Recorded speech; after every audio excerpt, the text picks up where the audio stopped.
तो देखो दोस्त, हमने लास्ट क्लास में आप लोगों को optical activity around single chiral carbon containing molecules बताया था। बड़ी इंपॉर्टेंट चीज थी दोस्तों। हमारी बात सुनो, बस थोड़ा सा एक बार देख लो। हमने बोला था कि single chiral carbon containing molecule के around 2 optically active isomers observe किए जा सकते हैं and they are known as enantiomers. They form pair of enantiomer और वो नॉन सुपरपोजेबल मिरर इमेजेस होते हैं। इसका मतलब ये है कि आपको कभी भी अगर कोई पूछेगा, कभी भी कोई पूछे single chiral carbon containing molecule के अराउंड कितने ऑप्टिकली एक्टिव आइसोमर होते हैं, तो आप बताओगे 2 होते हैं और दोनों नॉन सुपरपोजेबल मिरर इमेज फॉर्म करते हैं। जैसे जैसे देख लो दोस्त, हमारी बात सुनो, हम वहीं से पहले बताएंगे फिर आज की क्लास शुरू करेंगे। जैसे आपसे कोई बोले कि हमारे पास single chiral carbon containing molecule ये है, सी के साथ लगा हुआ है H और यहाँ पे लगा है F और यहाँ पे लगा है D और लगा है Cl, तो इसका मतलब है ये कार्बन कायरल कार्बन एटम है कि नहीं दोस्त? क्योंकि all 4 valencies of this carbon are satisfied by 4 different groups और एलिमेंट्स, तो this carbon is said to be chiral carbon. तो अगर ये कायरल कार्बन है तो इसका मतलब इसके 2 ऑप्टिकली एक्टिव आइसोमर होंगे। आपसे पूछे कोई कैसे ड्रॉ करोगे इनको, कि अगर आपसे कभी कोई पूछे single chiral carbon containing molecule के जो ऑप्टिकली एक्टिव आइसोमर होते हैं ड्रॉ कैसे करोगे, तो कुछ नहीं करना होता आपको। फिशर हमने बता रखा है, कोई भी फिशर आपका जो मन करे एक फिशर बना दो। हमने मान लो ये बना दिया, H लगा दिया, D लगा दिया, F लगा दिया, Cl लगा दिया। कोई बोले सर यही फिशर क्यों बनाया आपने? तुम कोई भी फिशर बनाओ, 2 ही फिशर तो पॉसिबल होते हैं। Single chiral carbon containing molecule के अराउंड 2 फिशर पॉसिबल होते हैं, एक R कॉन्फ़िगरेशन होता है, एक S कॉन्फ़िगरेशन होता है। तो हमने एक फिशर ये बना दिया और इसकी मिरर इमेज बना दी हमने इंटेंशनली। कोई भी एक फिशर हमने अपने मन से बना लिया और उसकी मिरर इमेज बनाओगे तो मिरर इमेज ये आ जाएगी, D हो जाएगा, Cl हो जाएगा और H हो जाएगा और F हो जाएगा। इसका मतलब ये कंफर्म हो रहा है कि भैया single chiral carbon containing molecule के अराउंड 2 ऑप्टिकली एक्टिव आइसोमर्स होते हैं। कोई भी एक फिशर आप बना लो वो हो जाएगा और उसकी ठीक मिरर इमेज एक हो जाएगी। आपसे कोई ये नहीं पूछेगा भैया यही फिशर क्यों बनाया, आप कोई भी फिशर बनाओ या तो ये होगा या तो ये होगा, क्योंकि इन दोनों में से एक R कॉन्फ़िगरेशन है, एक S कॉन्फ़िगरेशन है, तो पक्का इन दोनों में से एक डेक्स्ट्रो रोटेटरी होगा और उसकी मिरर इमेज लेवो रोटेटरी होगी। अगर आपसे कोई पूछे कि सर ये जो single chiral carbon containing molecule है इसका ऑप्टिकल रोटेशन का क्या होगा साइन या क्या वैल्यू होगी, तो इसके ऊपर लिखते हैं हम लोग मॉड थीटा। सुनो दोस्त हमारी बात सुनो, इसको लिखते हैं मॉड थीटा। मॉड थीटा का मतलब ये है कि जो पहला वाला आपने फिशर प्रोजेक्शन बनाया हुआ है, अगर अगर लेट हमने माना है ये डेक्स्ट्रो रोटेटरी है, लेट ये डेक्स्ट्रो रोटेटरी है, तो इसका मतलब है इसका मैग्नीट्यूड प्लस थीटा लिखोगे दोस्त, तो पक्का डेक्स्ट्रो की रोटेटरी लेट माना नहीं लेट, तो पक्का ये डेक्स्ट्रो की मिरर इमेज क्या होती है, लेवो होती है, तो पक्का इसका रोटेशन क्या होगा, माइनस थीटा। इसलिए किसी भी single chiral carbon containing molecule के ऊपर हम लिखेंगे मॉड थीटा।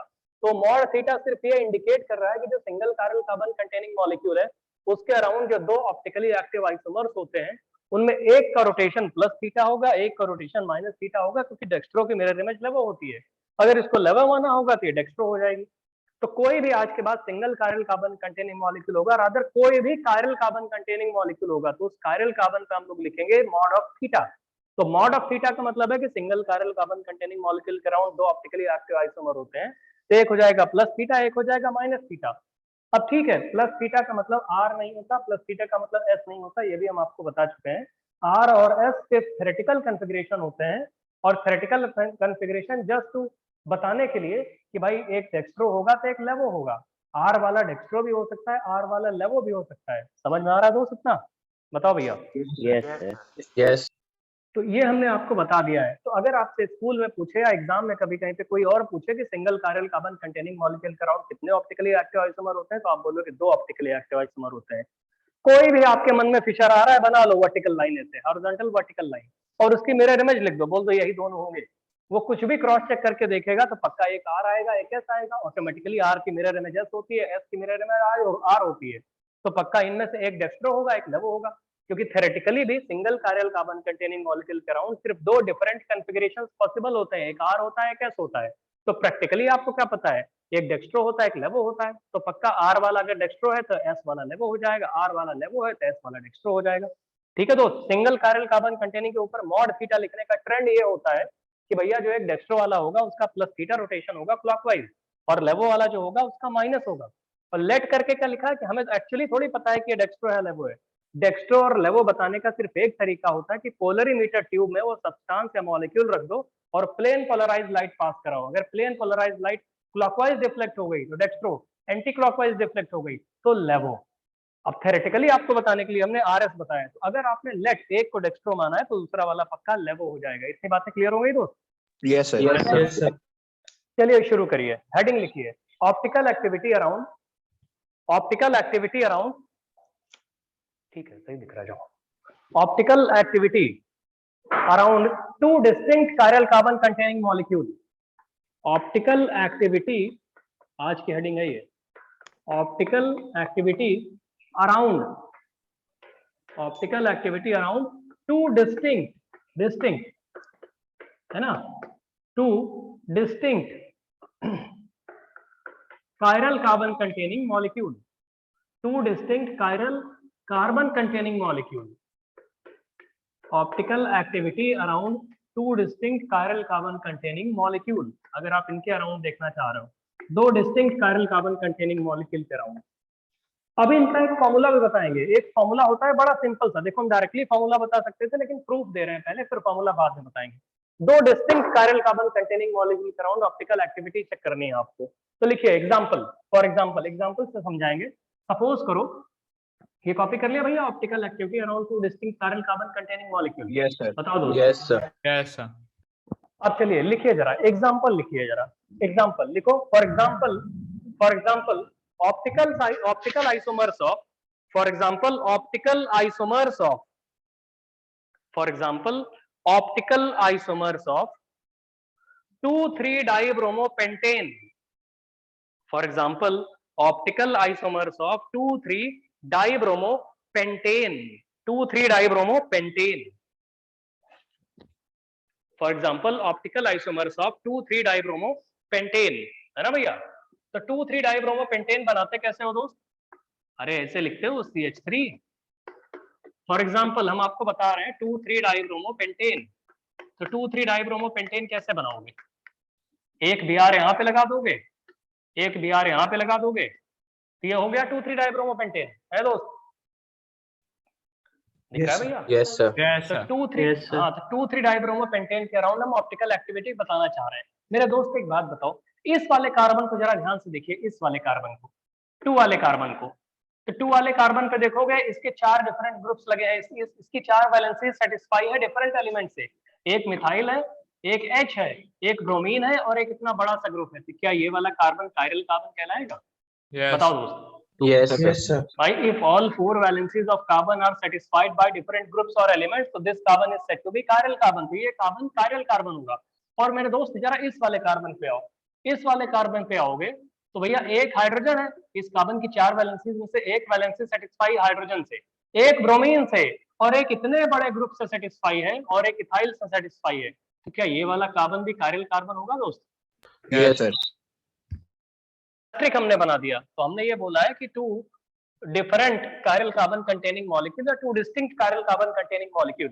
और आप पहले ही देख चुके हो कि अगर single chiral carbon containing molecule होता है तो उसके अराउंड 2 ऑप्टिकली एक्टिव आइसोमर होते हैं, एक का प्लस थीटा होता है, एक का माइनस थीटा होता है। तो मेरे दोस्त अगर इसके ऊपर हम लिख देते हैं plus theta 1 magnitude, rather magnitude mod theta 1, और इसके ऊपर लिख देते हैं मॉड थीटा 2, तो क्या आप लोग समझ पा रहे हो ये मॉड थीटा 1 मॉड थीटा 2 क्या है? मॉड थीटा 1 मॉड थीटा 2 अलग अलग क्यों लिखा? क्योंकि दोनों डिस्टिंक्ट कायरल कार्बन एटम है। क्यों दोस्त? क्योंकि लेफ्ट वाला कार्बन देखोगे इससे जो 4 वैलेंसीज लगी हैं वो डिफरेंट है एज कंपेयर टू जो इस राइट वाले 3 वाले कार्बन से जो लगी हुई है। 2,3-dibromopentane में देयर आर 2 डिफरेंट या 2 डिस्टिंक्ट कायरल कार्बन एटम। इस कार्बन की जो चारों वैलेंसीज हैं और इस कार्बन की जो चारों वैलेंसीज हैं ये अलग अलग है। तो अगर इस कार्बन के अराउंड ऑप्टिकल एक्टिविटी है, single chiral carbon containing molecule के अराउंड होता है ना प्लस थीटा माइनस थीटा, तो भैया इस पे मॉड थीटा 1 हमने लिखा है। तो इस मॉड थीटा 1 का मतलब है एक प्लस थीटा 1 आएगा, एक माइनस थीटा 1 आएगा। और दोस्त जो सेकंड वाला कायरल कार्बन एटम है ये वाला, इस कायरल कार्बन पे हमने लिखा मॉड थीटा 2। इसका मतलब ये भी कोई भी कायरल कार्बन एटम होता है उसके अराउंड 2 ऑप्टिकल एक्टिविटी होती, 2 ऑप्टिकली एक्टिव आइसोमर होते हैं। तो भैया एक बात बताओ दोस्त, सर इस मॉलिक्यूल का 4 स्टीरियो आइसोमर्स होंगे। बहुत प्यारा दोस्त, लेकिन हमको बताने दो, अभी सबको बताने दो। तो देखो दोस्त, single chiral carbon containing molecule है ये, अगर होता तो हम लोग बोलते हैं एक का होता है प्लस थीटा 1, एक सॉरी प्लस थीटा, एक का माइनस थीटा। लेकिन ये 2 distinct chiral carbon containing molecule है और 2 distinct chiral carbon containing molecule के अराउंड आपको पता है कि जो सिंगल ये पहला वाला कायरल कार्बन है इसके around plus theta 1 minus theta 1 आएगा। और दूसरे का around plus theta two minus theta two आएगा, इसलिए हमने इनके ऊपर mod theta one and mod theta two लिखा है, जैसे कि इससे रिसेंबल करता हुआ मॉलिक्यूल है। सिंगल कायरल कार्बन नहीं, इसमें दो दो कायरल कार्बन एटम है। समझ में आ रहा है दोस्त आप लोगों को? Yes, sir. Yes, sir. तो लॉजिकली आप बता सकते हो इसके कितने ऑप्टिकली एक्टिव आइसोमर होंगे। तो भाई इसके थीटा वन थीटा टू के कॉम्बिनेशन लेने हैं आपको, कि भाई इसमें मॉड थीटा वन है तो एक होगा प्लस थीटा वन, एक माइनस थीटा वन। इसमें मॉड थीटा टू है तो एक आएगा प्लस थीटा टू, एक आएगा माइनस थीटा टू। तो ठीक है, हम एक एक करके बनाते हैं। तो आप पहले ये दो distinct chiral carbon containing molecule को ऐसे ड्रॉ कर लो, फिर हम बताते हैं आपको। जल्दी करिए, ये दो distinct chiral carbon containing molecule है, इनको ड्रॉ करो दोस्त। तो single chiral carbon containing molecule के अराउंड दो डिफरेंट ऑप्टिकली एक्टिव आइसोमर्स मिलते हैं, उनको हम बोलते हैं पेयर ऑफ एनेंशियोमर्स। अगर कोई बोले सर दो डिस्टिंक्ट कायरल कार्बन एटम है, इनके अराउंड कितने ऑप्टिकली एक्टिव आइसोमर होंगे? तो मेरे दोस्त एक बात बताओ, हम इनका फिशर बनाते हैं, हम फिशर बनाने जा रहे हैं दोस्त। आप बोलोगे कोई और फिशर बनाएंगे, जो भी बनाओगे आंसर सेम आएगा। कन्वेंशन होता है, जैसे आपसे कोई बोले हैफर्ड मैनर में कुछ नहीं बना सकते ना, जब भी दो कायरल कार्बन एटम हो तो उनका एक कन्वेंशन होता है कि एक काम करते हैं, जो स्ट्रेट चेन होती है ना, जो हाइड्रोकार्बन वाली स्ट्रेट चेन, उसको वर्टिकल लाइन पे लिखते हैं। देखो ऐसे, हमारी बात सुनिए, हम बोल रहे हैं यहाँ हमने लिख दिया CH3, यहाँ पे लिख दिया हमने CH2 CH3। ये वर्टिकल लाइन हाइड्रोकार्बन को रिप्रेजेंट कर रही है, जो स्ट्रेट चेन है। और एक बार यहाँ पे लिख दिया हमने HBr, और हमारा मन कर रहा है फिर यहाँ पे हम लिख देते हैं HBr। तो जो भी मॉलिक्यूल है उसकी मिरर इमेज भी तो एग्जिस्ट करती होगी। इसकी खास बात ये होती है किसी भी ऑप्टिकल एक्टिविटी में कि भैया उसकी मिरर इमेज भी एग्जिस्ट करती है। तो इसकी मिरर इमेज कौन सी होगी? इसकी मिरर इमेज क्या है? ये Br और Br। दोस्त एक मिनट समझ लो हमारी बात, अभी आप अगर जो भी आपके माइंड में डाउट होगा आपको सब क्लियर हो जाएगा। मतलब किसी के माइंड में ये आ रहा हो सर आपने यही फिशर क्यों बनाया, हम कोई और फिशर बनाएंगे। तुम कोई और फिशर बनाओगे आंसर यही आएगा जो हम बना रहे हैं। तो फिर आपको एक बार जरूरत पड़ेगी ना कि हैफर्ड मैनर में फिशर बनाया है या कोई तरीका होता है, तो वो तरीका हम बना रहे हैं। तो देखो एक और फिशर हो सकता है इसका, जो ऐसे बना सकते हैं हम लोग।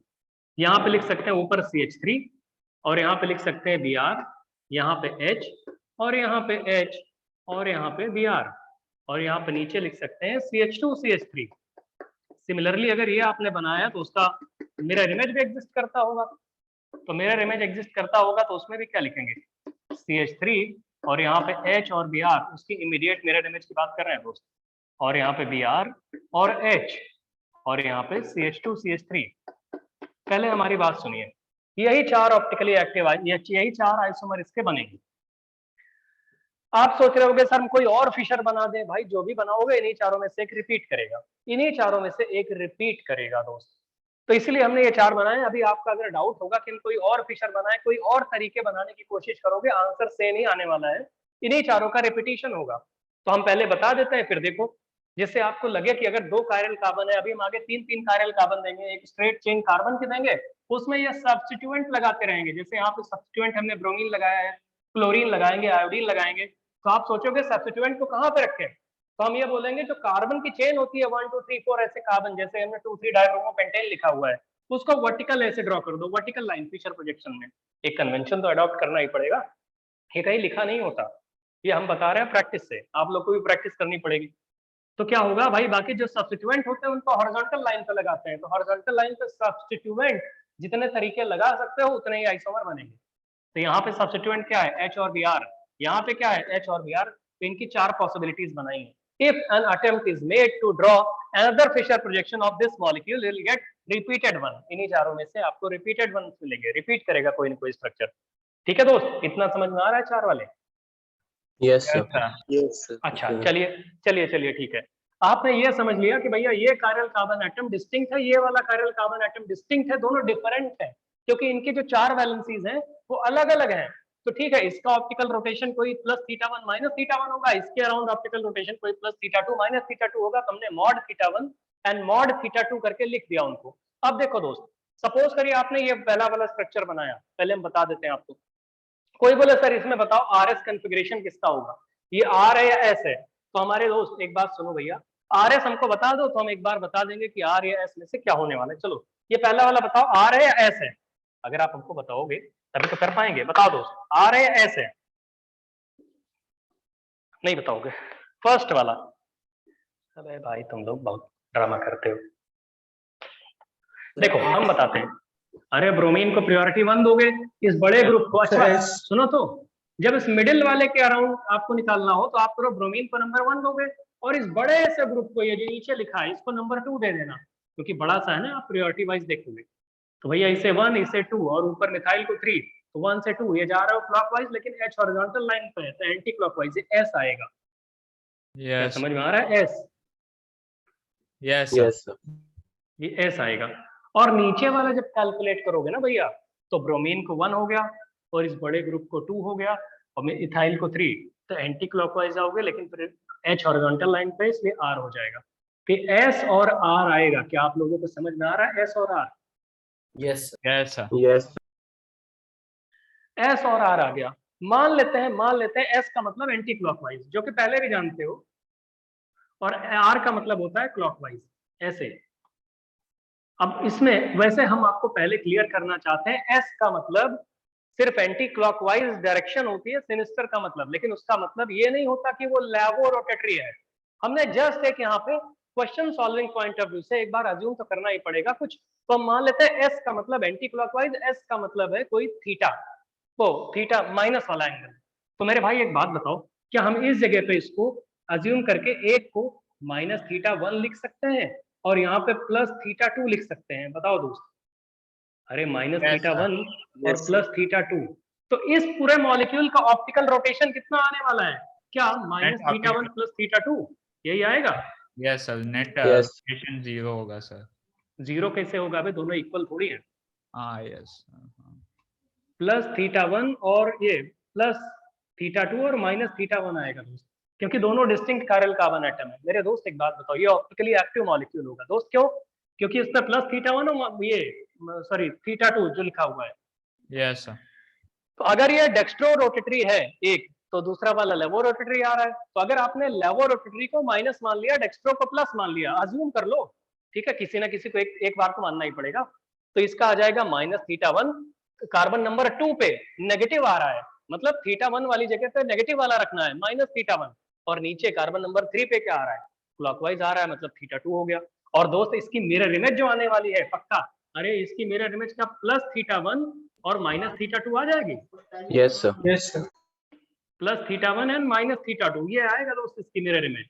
ऑटोमेटिकली आप लिख सकते हो, कोई जबरदस्ती थोड़ी करना है उसमें।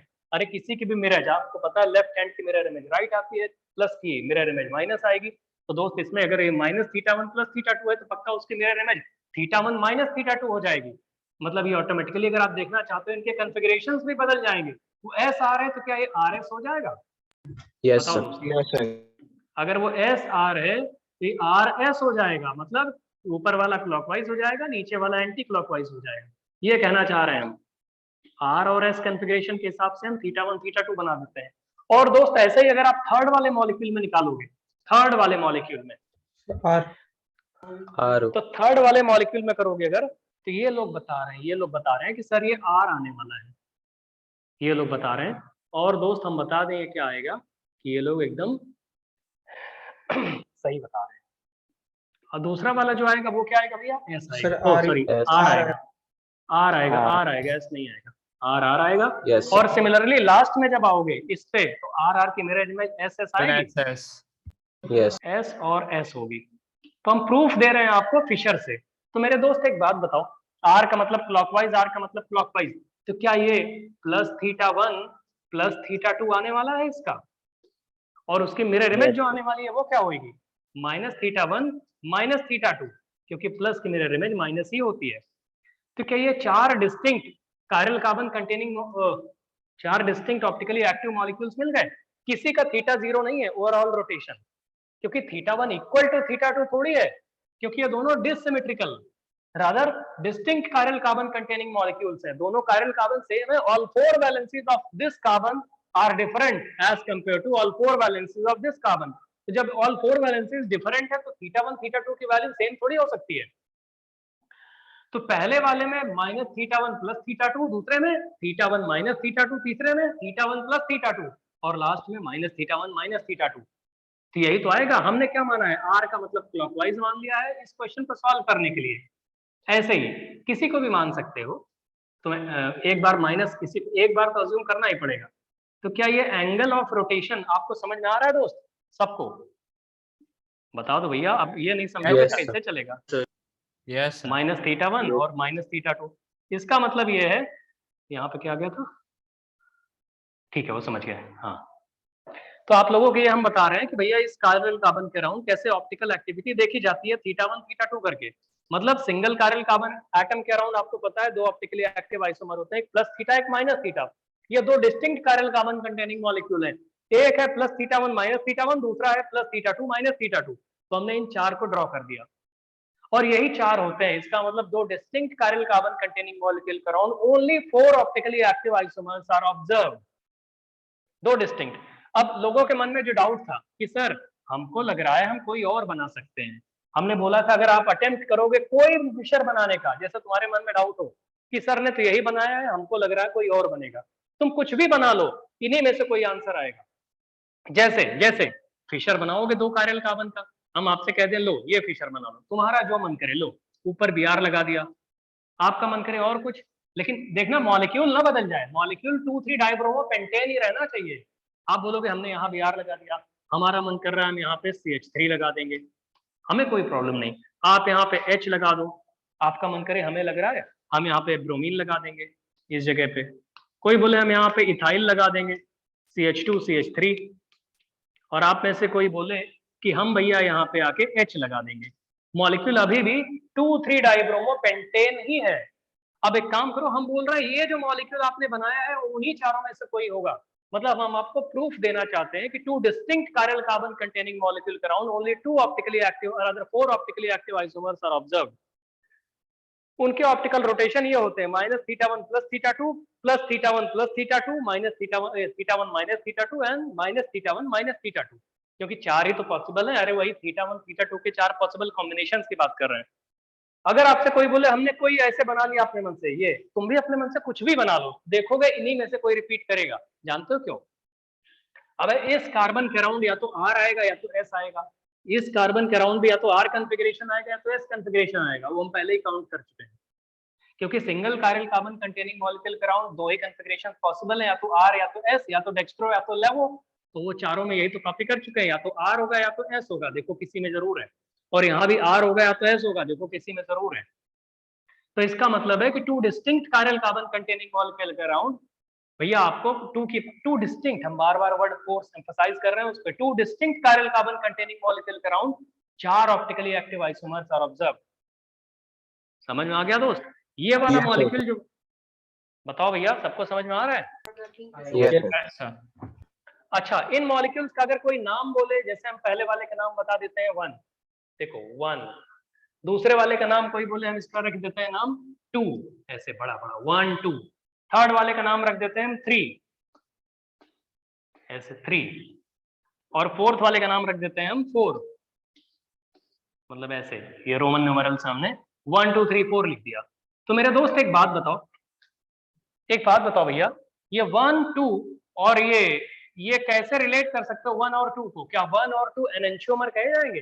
1 एंड 2 एनेंटियोमरिक पेयर्स हैं दोस्त। Yes, अरे sir. Non सुपरपोजेबल mirror images, non सुपरपोजेबल mirror images भाई, एक का -θ1 प्लस θ2 और दूसरे का उसी का ठीक माइनस कर दो, मतलब मिरर इमेज है, तो 1 एंड 2 पेयर ऑफ एनेंटियोमर कहे जाएंगे।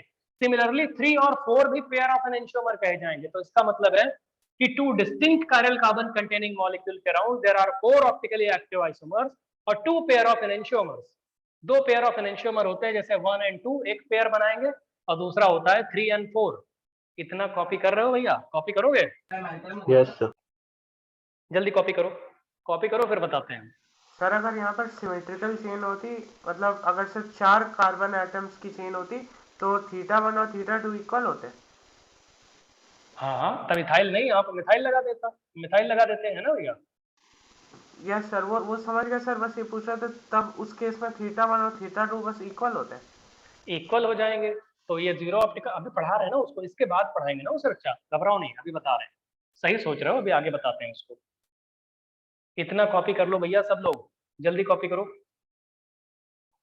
और ये वाला स्ट्रक्चर बता देना आप लोग, कौन सा वाला स्ट्रक्चर है, आप इस पे निकालोगे अगर, हम बता देते हैं आपको कि अगर आपने ये वाला स्ट्रक्चर लिया होता तो 1 आता, 2 आता, 3 आता, और 1 2 3 अगर आप करोगे तो क्लॉकवाइज, क्लॉकवाइज ये आता है एस, और वैसे यहाँ पे जब आओगे ये 1 2 3 ये आएगा क्लॉकवाइज, और ये भी एस।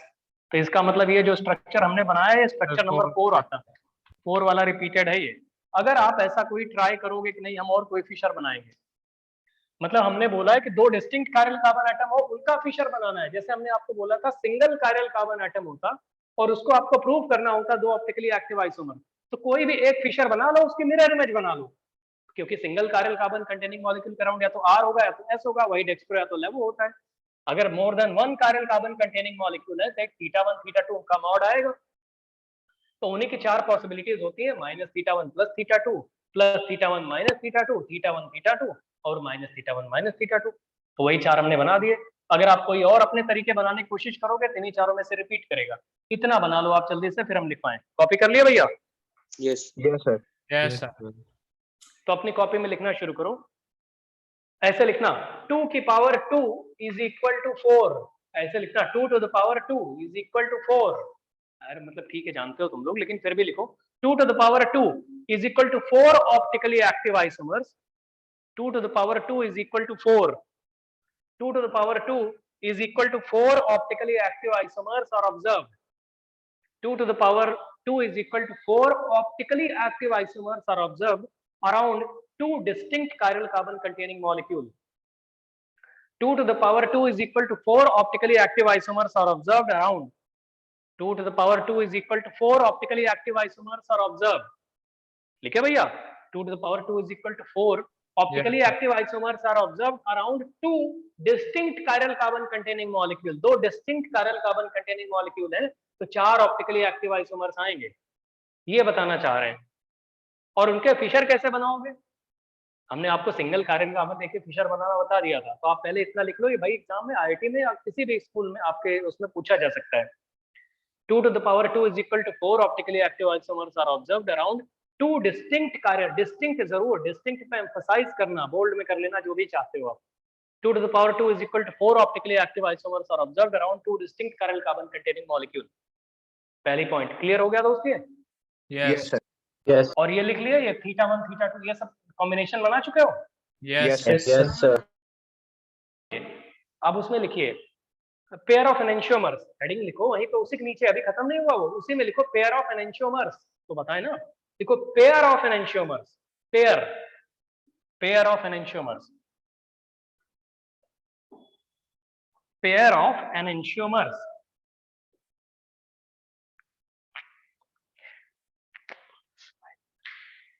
पेयर ऑफ एनेंशियोमर्स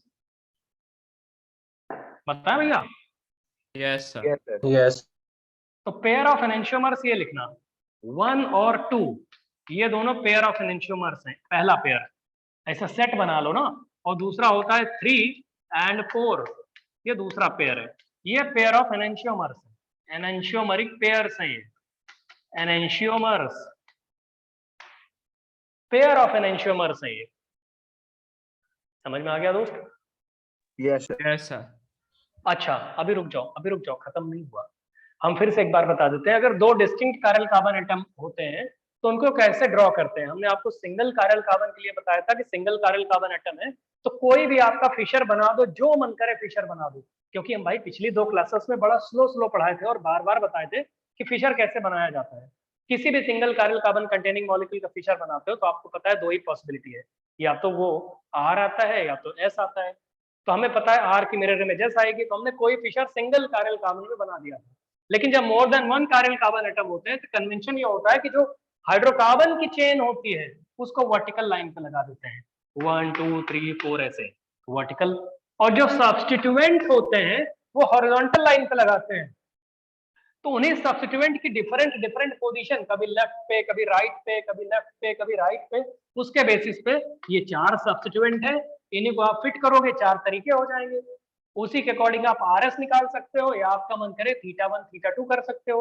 दो डिस्टिंक्ट कायरल कार्बन एटम है तो एक θ1 एक θ2 आया, 4 ऑप्टिकली एक्टिव, ये प्रूफ है।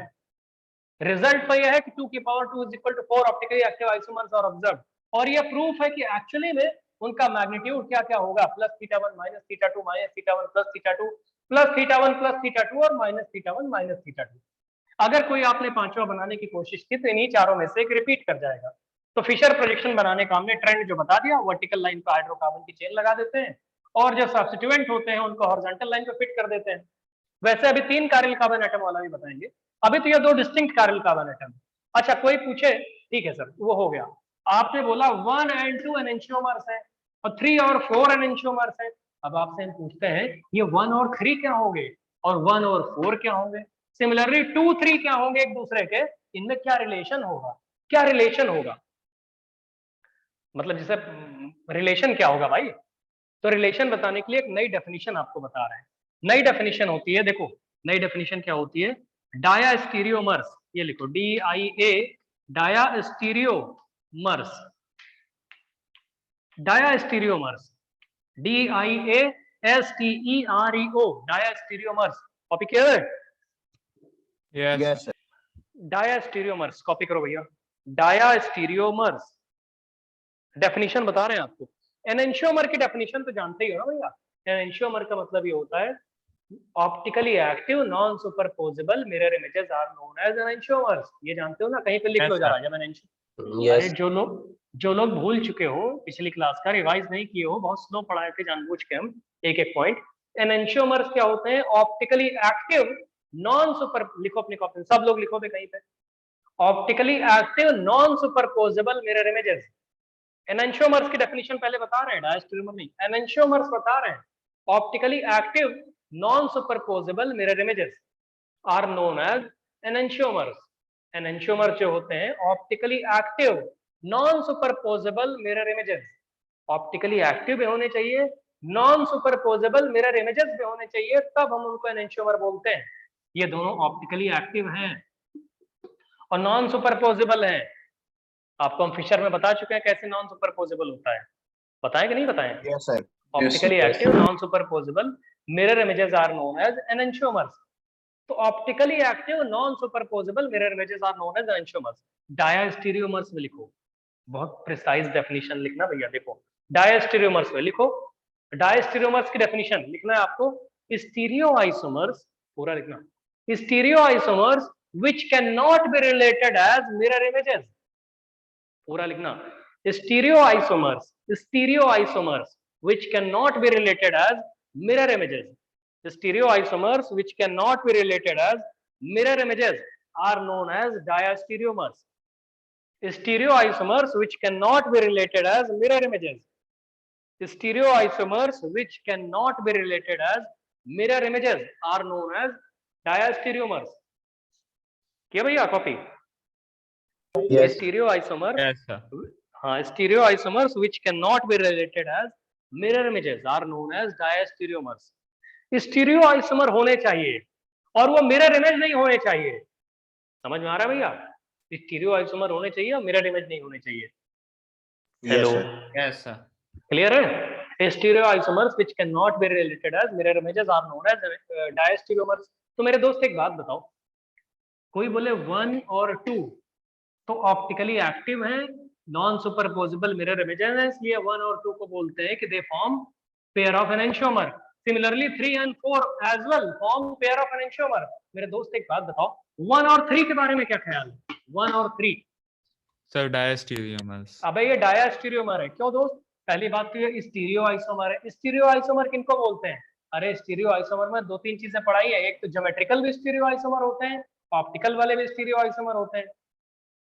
तो भैया ये Yes, दोनों sir. Mirror images 1 and 3 mirror image नहीं है और 1 and 3 स्टीरियोआइसोमर है। स्टीरियोआइसोमर का मतलब कोई भी ऑप्टिकली एक्टिव चीज होती है तो स्टीरियोआइसोमर होती है। वैसे स्टीरियोआइसोमर तो ये एनेंशियोमर भी एक दूसरे के स्टीरियोआइसोमर होते हैं, लेकिन वो सुपरपोजेबल नॉन सुपरपोजेबल मिरर इमेज है। यहाँ पे क्या हो रहा है, डायास्टीरियोमर की बात हो रही है। तो 1 and 3, क्या एक पेयर डायास्टीरियोमर का 1 and 3 वाला पेयर होएगा? बताओ दोस्त। Yes, Yes, sir. sir. और एक पेयर 1-4 वाला पेयर भी होगा और एक पेयर 2-3 वाला पेयर भी होगा और एक पेयर 3-2-4 वाला भी होगा। बताओ दोस्त, ये 4 पेयर ऑफ डायस्टीरियोमर बनेंगे? Yes, sir. जितना भी क्रॉस पेयर है, एनेंशियोमर को छोड़ के जो अदर पॉसिबल पेयर के कॉम्बिनेशंस है, दे ऑल पॉसिबल कॉम्बिनेशंस, वो डायस्टीरियोमर कहलाते हैं। एनेंशियोमर अलग से जब डिफाइन कर दिया गया तो उसको क्यों काउंट करोगे डायस्टीरियोमर में? स्टीरियो आइसोमर ऑप्टिकल, पहली बात तो optically active non सुपरपोजेबल mirror images are known as enantiomers.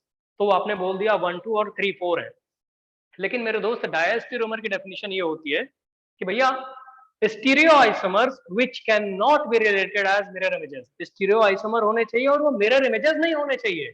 तो मेरे भाई एक बात बताओ, ये तो मिरर इमेज हो गए और ये 3, 4 भी मिरर इमेज हो गए, तो मिरर इमेज नहीं होना चाहिए। तो मिरर इमेज नहीं होना चाहिए तो ये 1, 2 और 3, 4 तो नहीं हो सकते। तो 1 और 3 ले लो, 1 और 4 ले लो, सिमिलरली 2, 3 एंड 2, 4 ले लो। क्या 4 पेयर ऑफ डायस्टीरियोमर बनेंगे दोस्त? Yes. Yes. Yes, sir. Copy कर लिया डायस्टीरियोमर, हो गया? Yes, sir. Yes, sir. Yes, sir. अच्छा चलिए, डायस्टीरियोमर के लिए हम आपको बहुत सारी प्रॉपर्टीज बताते हैं। अच्छा एक बात बताओ दोस्त, हमारी बात सुनो, हम तुमको डायस्टीरियोमर की डेफिनेशन, ज्योमेट्रिकल आइसोमर जो होता है क्या वो स्टीरियो आइसोमर होता है? जो ज्योमेट्रिकल आइसोमर होता है, Yes, sir. Yes, sir. Yes. बताओ भैया, ज्योमेट्रिकल आइसोमर जो होते हैं क्या वो स्टीरियो आइसोमर होते हैं? ज्योमेट्रिकल आइसोमर यस होते हैं ना? तो मेरे भाई एक बात बताओ, जो सिस टू ब्यूटीन है और ट्रांस टू ब्यूटीन है, क्या वो दोनों स्टीरियो आइसोमर हैं? बिल्कुल स्टीरियो आइसोमर है। क्या वो मिरर इमेजेस हैं एक दूसरे के? सिस की मिरर इमेज ट्रांस होती है क्या?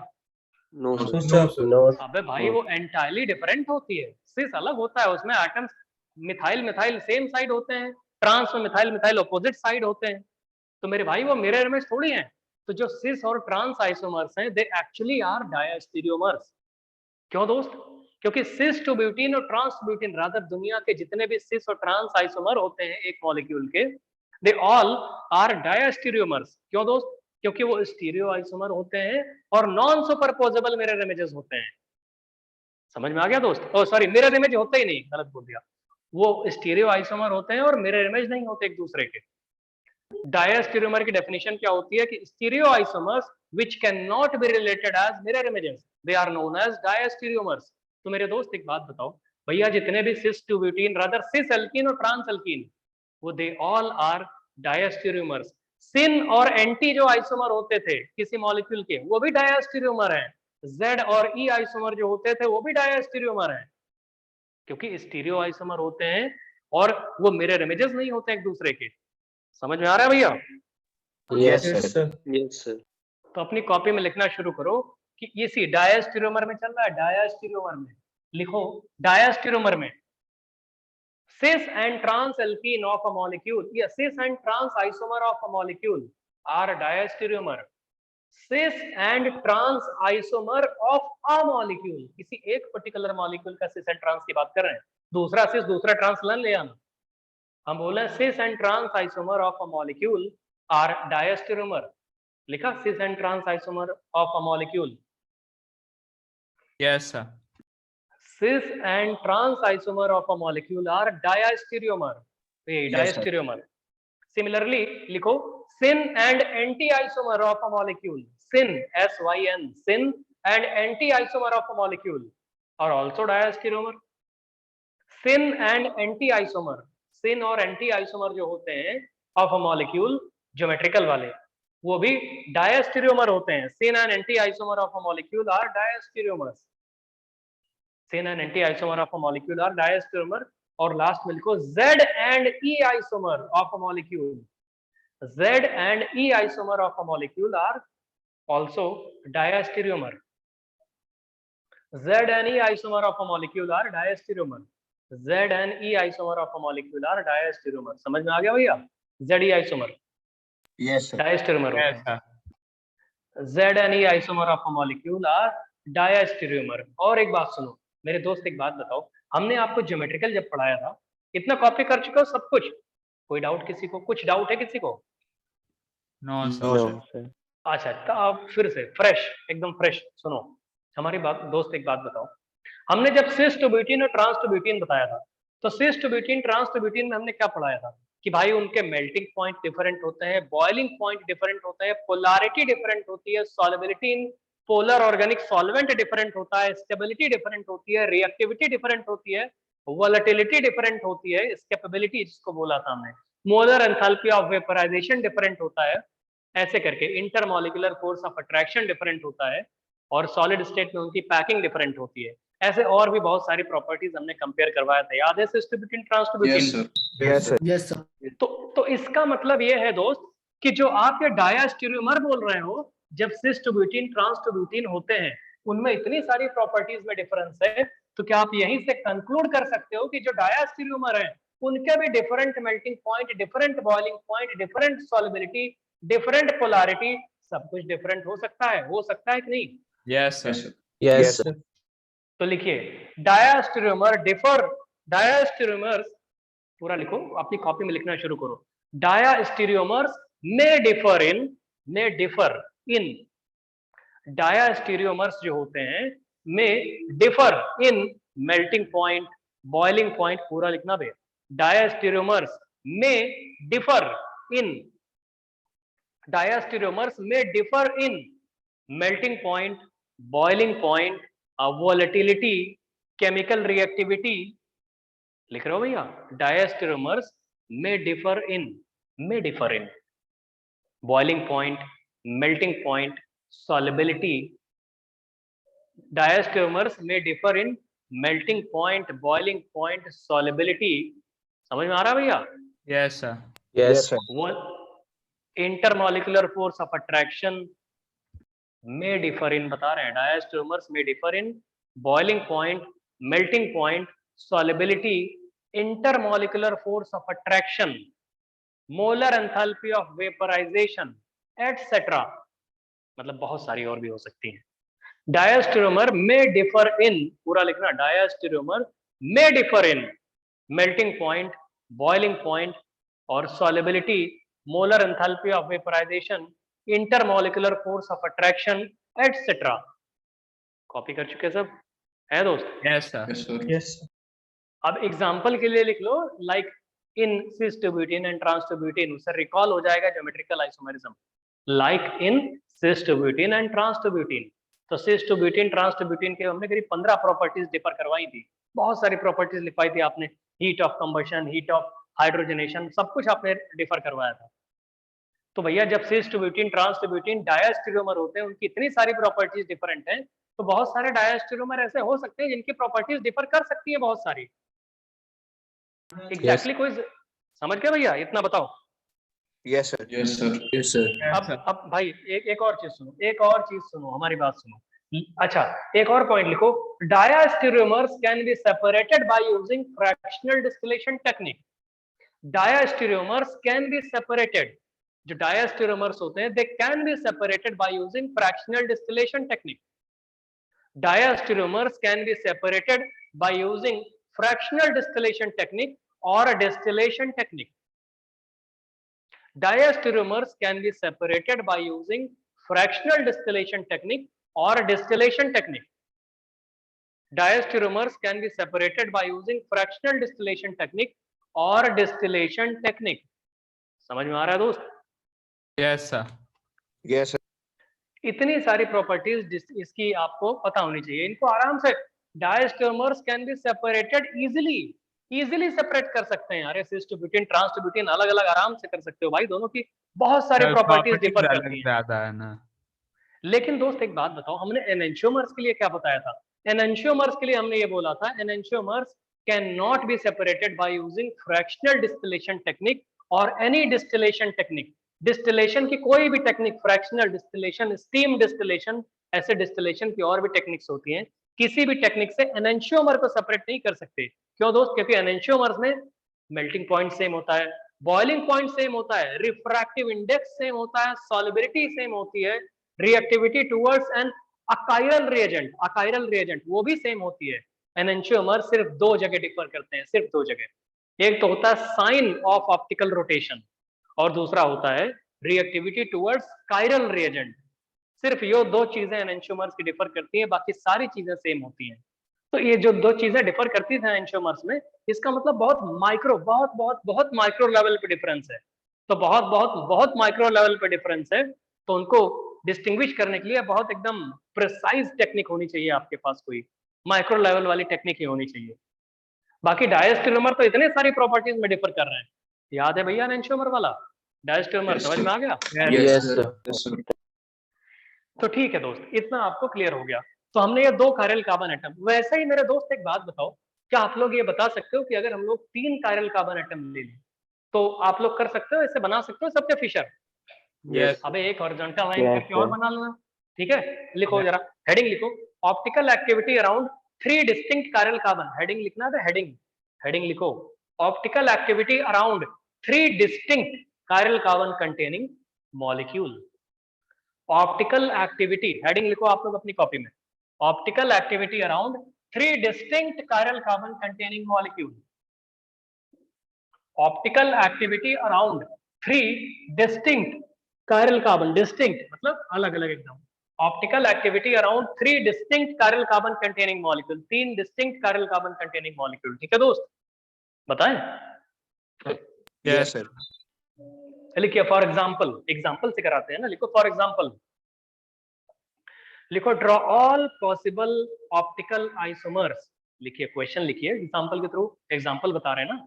Draw all possible optical isomers, draw all possible optical isomers of, draw all possible optical isomers of, draw all possible optical isomers of 2 3 4, 2, 3, 4, draw all possible optical isomers of 2 3 4 tribromo, 2 3 4 tribromo। लिखा भैया, 2 3 4 tribromo Yes. Hexane, 2 3 4 tribromo hexane, 2 3 4 tribromo hexane. समझ में आ रहा है दोस्त? Yes, sir. Yes. 2 3 4, 2, 3, 4 tribromo hexane, hexane normal hexane की बात कर रहे हैं। ये एक एग्जांपल हो गया। उसी के नीचे दूसरा एग्जांपल लिख लो, दूसरा एग्जांपल 2 ब्रोमो, अरे दूसरा एग्जांपल है भैया, 2 ब्रोमो, लिखा भैया, 3 क्लोरो, अरे 2 ब्रोमो, 3 क्लोरो, 4 फ्लोरो। हम ये बोल रहे हैं, अगला एग्जांपल लिख लो यार, 2 ब्रोमो, 3 क्लोरो और 4 पे फ्लोरो, FLUORO, फ्लोरो। 2 ब्रोमो, 3 क्लोरो, 4 फ्लोरो हेक्सेन। ये दूसरा एग्जांपल है। 2 पे Yes, sir. ब्रोमो, 3 पे क्लोरो और 4 पे फ्लोरो हेक्सेन। इसमें आपको बताना है। मेरे दोस्त एक बात बताओ, हे भैया क्या लिखे लास्ट वाला, 2 3, 2 पे ब्रोमो, 3 पे क्लोरो और 4 पे क्या लिखा है आपने, क्लोरो। हेक्सेन ना करो उसको, उसको पेंटेन कर लो, पेंटेन कर लो, पेंटेन कर लिया भैया। 2 पे ब्रोमो, 3 पे क्लोरो और 4 पे फ्लोरो, पेंटेन। देखो मॉलिक्यूल देखो, हम बता रहे हैं, हमने पहला मॉलिक्यूल ये लिखा है, ध्यान से देखिएगा, CH3 CH और ये CH2 CH3। हमने एक तो ये लिखा है मॉलिक्यूल, और दूसरा अभी लिख रहे हैं, उसमें एडिट कर रहे हैं, CH3 CH, ऐसे ही CH और CH और ये CH3। पहले वाले मॉलिक्यूल में हमने जो लिखा हुआ है, यहाँ पे लिखा है हमने भाई ब्रोमीन, इधर भी लिखा है हमने ब्रोमीन, यहाँ पे लिखा है ब्रोमीन, और दूसरे वाले एग्जांपल में लिखा है हमने यहाँ पे ब्रोमीन, यहाँ पे लिखा है क्लोरीन और यहाँ पे लिखा है फ्लोरीन। मेरे दोस्त एक बात बताओ, क्या ऊपर वाला ये वाला कार्बन कायरल कार्बन है? बताओ, नहीं है कायरल कार्बन? Yes, sir. अरे ये वाला Sir. कार्बन कायरल है भैया, क्योंकि इस कार्बन से लगी हुई 4 वैलेंसीज को विजुअलाइज करो। एक वैलेंसी है ब्रोमीन, एक वैलेंसी है हाइड्रोजन, एक वैलेंसी है मिथाइल और एक वैलेंसी ये बड़ी सिक्की बड़ी वैलेंसी। उस कार्बन से 4 बॉन्ड, चारों बॉन्ड डिस्टिंक्ट ग्रुप्स लगे हुए हैं, उस चारों बॉन्ड से distinct groups elements. Yes. Yes, sir. अच्छा, क्या दूसरा वाला कायरल कार्बन लग रहा है आपको? Yes, sir. दूसरा Yes, sir. दूसरा भी है सर। Yes, sir. और थर्ड वाला भी कायरल कार्बन है। मेरे दोस्त एक बात बताओ, क्या तीनों में से कोई सेम है? मतलब कोई ऐसा कार्बन दिख रहा है जिसकी चारों वैलेंसी सेम आ रही हो किसी दूसरे वाले कायरल कार्बन से, कि सबकी कार्बन की सबकी वैलेंसी चारों अलग अलग है? अबे सबकी वैलेंसी चारों अलग अलग है Yes. Yes, sir. सब। Yes, sir. मेरे दोस्त सबकी चारों वैलेंसीज अलग अलग है, डिस्टिंक्ट है। किसी भी कार्बन को देखोगे तो उससे जो 4 ग्रुप्स लगे हैं ना, बगल वाले कार्बन को देखोगे तो वो चारों ग्रुप्स में से कोई ना कोई ग्रुप डिफरेंट जरूर आएगा। तो इसका मतलब ये जो 3 कार्बन लिखे हुए हैं, इन सब की ऑल 4 वैलेंसीज में से कोई ना कोई वैलेंसी डिफरेंट जरूर है। तो इसका मतलब ये molecule 3 distinct chiral carbon containing molecule है। 3 distinct chiral carbon containing molecule आ गया भैया, सबको समझ में आ गया? Yes, sir. Yes. Yes. तो मेरे दोस्त एक बात बताओ, अगर इस पे हम लिख देते हैं मॉड थीटा 1, भाई अगर सिंगल कायरल कार्बन होता है तो उसके अराउंड एक प्लस थीटा 1 माइनस थीटा 1 आएगा, तो इस पे हम लिख देते हैं मॉड थीटा 1। दूसरे वाले पे हम लिख देते हैं मॉड थीटा 2, क्योंकि अगर कोई single chiral carbon containing molecule होता है तो उसके अराउंड प्लस थीटा और माइनस थीटा होता है, तो ये डिस्टिंक्ट है, तो मॉड थीटा 1 मॉड थीटा 2। और थर्ड वाले जो कायरल कार्बन है उसके अराउंड लिख देते हैं मॉड थीटा 3। तो क्या इसके जो आइसोमर बनेंगे, इसके पॉसिबल कॉम्बिनेशन एक बनेगा, एक ऑप्टिकली एक्टिव क्या आएगा, plus theta 1 plus theta 2 plus theta 3, उसकी मिरर इमेज क्या आएगी, minus theta 1 minus theta 2 minus theta 3। फिर एक ऑप्टिकली एक्टिव आएगा plus theta 1 plus theta 2 minus theta 3, और उसकी मिरर इमेज जो आएगी minus theta 1 minus theta 2 plus theta 3। फिर एक आएगा theta 1 minus theta 2 minus theta 3, और उसकी मिरर इमेज जो आएगी minus theta 1 plus theta 2 plus theta 3। नहीं समझ में आ रहा है क्या बे? Yes, sir. आ रहा है। Yes, sir. एंड ऐसे ही और कॉम्बिनेशन बना के कितने बनाओगे उसके? Sir, 8. 8. Sir, 8 minus 2 to the power 8 3. आएंगे, 8 Yes. आएंगे ना। अच्छा चलो, एक तो अभी अभी बनाना है तुमको मेरे दोस्त, कैसे बनाओगे सुन तो लो। जब उसको बनाना हो तो आप एक काम करना, हमने बोला है कि स्ट्रेट जो हाइड्रोकार्बन वाली चेन होती है नॉर्मल, उसको वर्टिकल लाइन पे लगा देते हैं। 1 जो होता है कार्बन नंबर 1, उसको ऊपर है, ऊपर क्या है CH3, सबसे नीचे क्या आएगा, इथाइल आएगा CH2 CH3 है दोस्त। Yes, sir. Yes, Yes, sir. sir. और 3 कायरल कार्बन एटम है, तो ऐसे बना लो तीनों को, कायरल कार्बन एटम को हॉरिजॉन्टल लाइंस। अब इन्हीं में से तुमको HBr HBr HBr एक H एक Br HBr HBr टेढ़ा मेढ़ा करना है। कभी कोई बोले सर हम एक बार H यहाँ पे लगाएंगे, ऐसे H लिखेंगे, यहाँ पे लिखेंगे Br।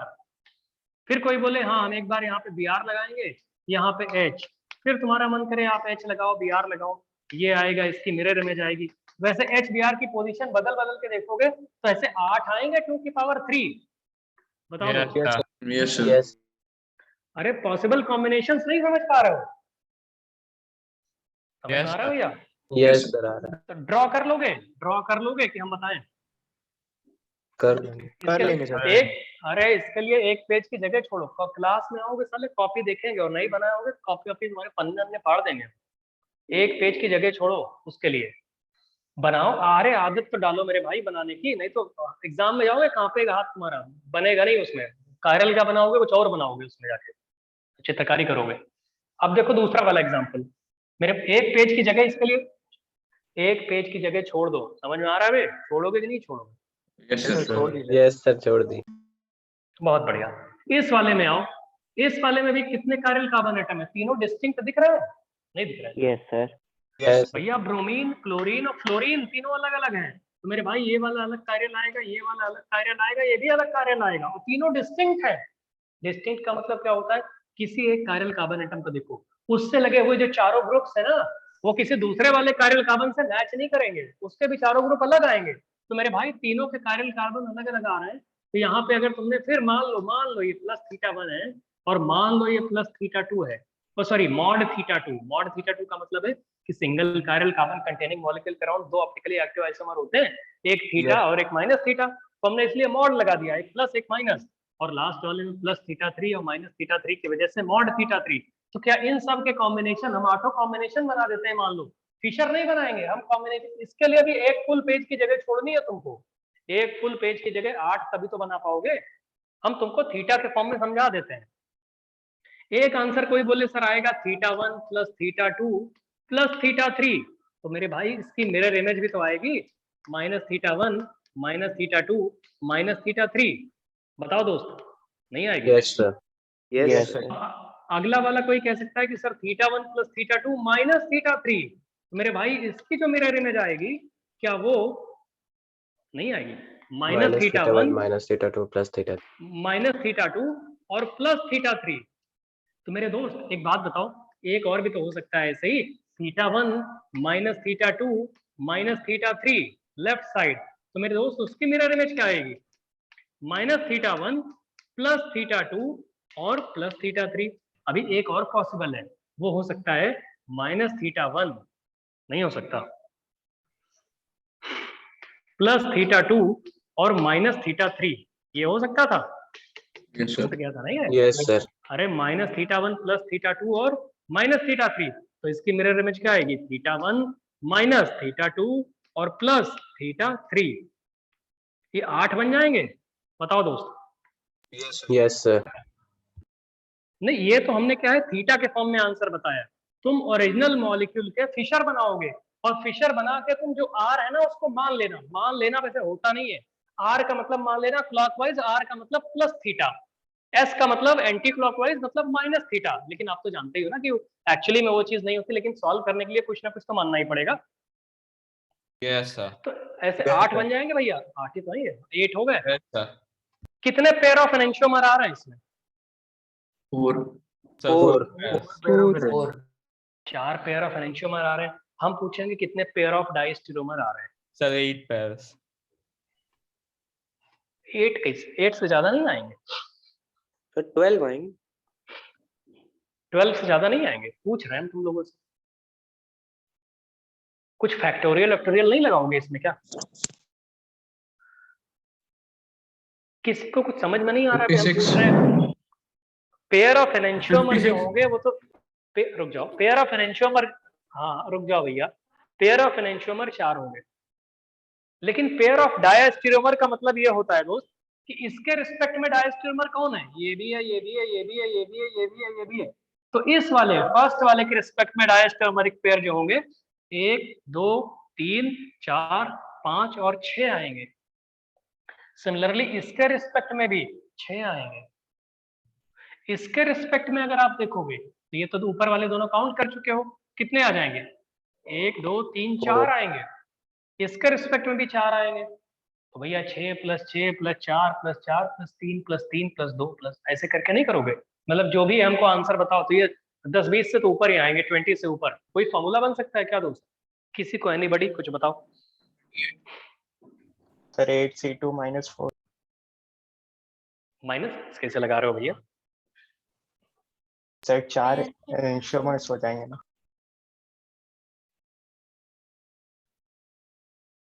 अच्छा, 8C2 माइनस 4 बता रहे हैं, पॉसिबल कॉम्बिनेशन बिल्कुल सही बता रहे हैं, क्योंकि 4 पेयर ऑफ एनेंशियोमर हो जाएंगे। समझ में आ रहा है दोस्त सबको? Yes, sir. Yes sir. अरे C2 P2 जानते हो परमुटेशन कॉम्बिनेशन क्या? ऐसे ही हम बताया जाते हैं। Yes, तुम sir. हाँ कर रहे हो। Yes sir. तो पेयर ऑफ एनेंशियोमर भी कैलकुलेट कर लोगे इसमें, पेयर ऑफ एनेंशियोमर कल को पता नहीं आ जाए एग्जाम। ठीक है दोस्त, सर हो जाएगा। 24 आएंगे। 24 बता रहे हैं ये। कैसे दोस्त? 8C2 माइनस 4, 8C2 कितना हो जाएगा? 28।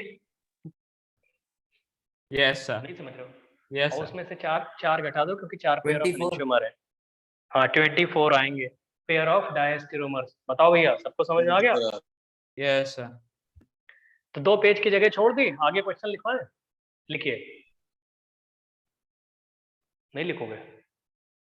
यस। हाँ लिखो। हेडिंग लिखिए, optical activity around 2 similar chiral carbon containing molecules।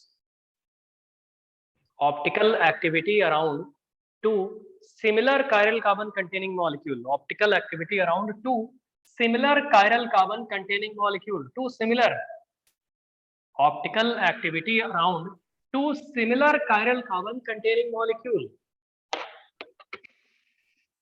optical activity around 2 similar chiral carbon containing molecule। Yes, sir. Optical activity around 2 similar chiral carbon containing molecule। Heading लिखा भैया सब लोगों ने? हेडिंग लिखे? Yes, sir. Yes. Yes. जैसे लिखे example, example लिखो, example लिखो, एग्जांपल लिखो। Draw all possible optical isomers of, draw all possible optical isomers, draw all possible optical isomers of, draw all possible optical isomers of, draw all possible optical isomers of 2,3 dibromobutane, 2,3-डाइब्रोमोब्यूटेन, 2,3-डाइब्रोमोब्यूटेन। मेरे भाई ये देखो 2,3-डाइब्रोमोब्यूटेन, CH3 CH CH और ये CH3, 2,3-डाइब्रोमोब्यूटेन। यहाँ पे bromine और यहाँ पे ब्रोमीन, दोनों कायरल कार्बन है भैया, है कि नहीं? दोनों कायरल कार्बन है ये। सब लोगों को समझ में आ रहा है दोनों कायरल कार्बन है? Yes, sir. Yes, sir. Yes. ये दोनों सिमिलर कायरल कार्बन है। सिमिलर का मतलब ये है कि इन दोनों कायरल कार्बन्स में एक ऐसी वैलेंसी है, रादर सारी वैलेंसी सेम है, दोनों ही कायरल कार्बन है, मतलब हर कार्बन से लगी हुई 4 वैलेंसीज डिफरेंट हैं, लेकिन जो दोनों कायरल कार्बन है ना, उनकी चारों वैलेंसी सेम आ रही है। मतलब अरे इस कायरल कार्बन के अराउंड अगर देखोगे 4 डिफरेंट वैलेंसी है, और राइट वाले कायरल कार्बन के अराउंड भी देखोगे 4 डिफरेंट वैलेंसी हैं, लेकिन जो चारों डिफरेंट वैलेंसी दोनों के पास है ना, वो सेम है। समझ में आ रहा है Yes, sir. दोस्त? हेलो, कुछ नहीं बताओगे क्या Yes, sir. भैया? Plane Yes, sir. 2 similar chiral carbon containing molecule है, उसके अराउंड ऑप्टिकल एक्टिविटी बता रहे हैं। तो मेरे दोस्त एक बात बताओ, अगर तुमने पहले वाले के लिए मॉड थीटा लिखा, मॉड थीटा, तो दूसरे वाले के लिए क्या लिखना पड़ेगा? Mod theta. Mod theta. Mod theta ही लिखना पड़ेगा भैया। मॉड थीटा पहले के लिए भी, मॉड थीटा दूसरे के लिए भी, क्योंकि सिमिलर कायरल कार्बन एटम है। तो मेरे दोस्त एक बात बताओ, अगर उसका फिशर बनाएंगे, हमने जानबूझ के इसको अभी तक इरेज नहीं किया था, रब नहीं किया था, उसको बनाओगे तो यही से आएगा CH3 CH3। इस पे हमें टाइम लेना था ना, इसलिए हम इसको, रुक जाओ अभी, CH3 और CH3। तो मेरे दोस्त एक बात बताओ, लिखो नहीं, थोड़ी देर देख लो, हम टाइम दे देंगे भी लिखने का। मेरे भाई एक बात बताओ, अगर तुमने इसके अराउंड S माना है, S का मतलब एंटी क्लॉकवाइज, और हमने माना एंटी क्लॉकवाइज को नेगेटिव, तो भाई इस पे माइनस थीटा आएगा ना, तो इस पे R आ रहा है, तो क्या इस पे प्लस थीटा आ रहा है? Minus theta plus theta is equal to 0 हो गया भाई, नहीं समझ रहे हो? Yes, sir. Yes, sir. Minus theta plus theta, भाई जब वो θ1 θ2 था तो नॉन जीरो आता था, लेकिन ये माइनस थीटा प्लस थीटा तो 0 आ गया, तो 0, और जब मिरर इमेज बनाओगे उसकी, तो मिरर इमेज बनाओगे तो फिर थीटा माइनस थीटा ये भी 0 आ गया। Yes. लेकिन जब अगले वाले में जाओगे, थर्ड वाले स्ट्रक्चर में, तो थर्ड वाला स्ट्रक्चर हम बता चुके हैं, R और R आ रहा है, तो R एंड R, ये जो आ रहा है इसका मतलब प्लस थीटा प्लस थीटा। हाँ, तो प्लस थीटा मतलब प्लस थीटा, 2 थीटा आ गया, मतलब ये पॉजिटिव है। ये प्लेन पोलराइज्ड लाइट को क्लॉकवाइज डायरेक्शन में डिफ्लेक्ट करेगा। ये दोनों नहीं कर पाएंगे क्योंकि इनका ओवरऑल थीटा इंटरनल कंपनसेशन की वजह से 0 हो गया। नो डाउट इस मॉलिक्यूल में 2 कायरल कार्बन एटम है, लेकिन दोनों सिमिलर कायरल कार्बन एटम है, तो इसका मतलब इंटरनली कंपनसेट कर गए वो। इंटरनली कंपनसेट का मतलब एक ने क्लॉकवाइज रोटेट करने की कोशिश की, तो दूसरे वाले कायरल कार्बन उसी मॉलिक्यूल के अंदर ही उसी ने एंटी क्लॉकवाइज रोटेट करने की उतनी ही कोशिश की, ओवरऑल रोटेशन 0 हो गया। वैसे लास्ट वाले में आओगे कि तो -2 थीटा आएगा दोस्त? Yes. बताओ भैया। Yes, sir. Yes, sir. Yes, तो मेरे sir. दोस्त एक बात बताओ, सुनिए, तो एक बात बताइए, एक बात हमारी दोस्त सुन तो लो भैया पहले। हम ये बोल रहे हैं कि अगर 2 सिमिलर कायरल कार्बन एटम है, तो मेरे भाई एक बात बताओ, पेयर ऑफ एनेंशियोमर कितने बनेंगे? पेयर ऑफ एनेंशियोमर एक बनेगा।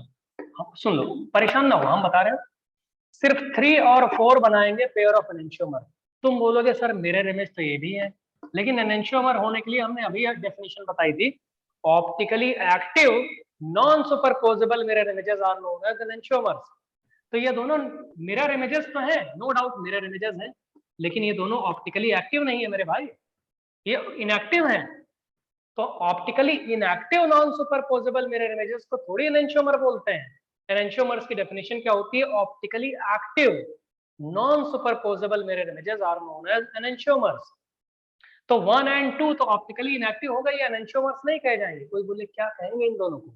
एक्चुअली में they both are identical, identical है। कोई बोले सर स्टीरियो आइसोमर नहीं है। अबे स्टीरियो आइसोमर होने के लिए क्या कंडीशन होती है? या तो ज्योमेट्रिकल होने चाहिए या तो ऑप्टिकल होने चाहिए। ज्योमेट्रिकल शो नहीं कर रहा है क्योंकि अनसैचुरेशन है नहीं, ऑप्टिकल है नहीं क्योंकि इंटरनली कंपनसेट होने की वजह से 0 हो गया। तो भाई नॉर्मल स्ट्रक्चरल आइसोमर टाइप से नहीं हो जाएंगे ये? Yes, sir. Yes, sir. Yes, sir. तो नॉर्मल स्ट्रक्चरल आइसोमर से अगर करोगे तो दे बोथ एक्चुअली आर, ये वाले आर आइडेंटिकल। इन दोनों को बोलेंगे ये आइडेंटिकल है, आइडेंटिकल। अभी टाइम दे रहे हैं, रुक जाओ। आइडेंटिकल है ये और ऑप्टिकली इनएक्टिव है, और ये नीचे वाले 3 और 4 वो आइसोमर है, और वो आइसोमर एक्चुअली में ऑप्टिकली एक्टिव भी हैं, नॉन सुपरपोजिबल मिरर इमेजेस भी हैं। तो यहाँ पे पेयर ऑफ एनेंशियोमर सिर्फ 1 आएगा। समझ रहे हो भैया? Yes, sir.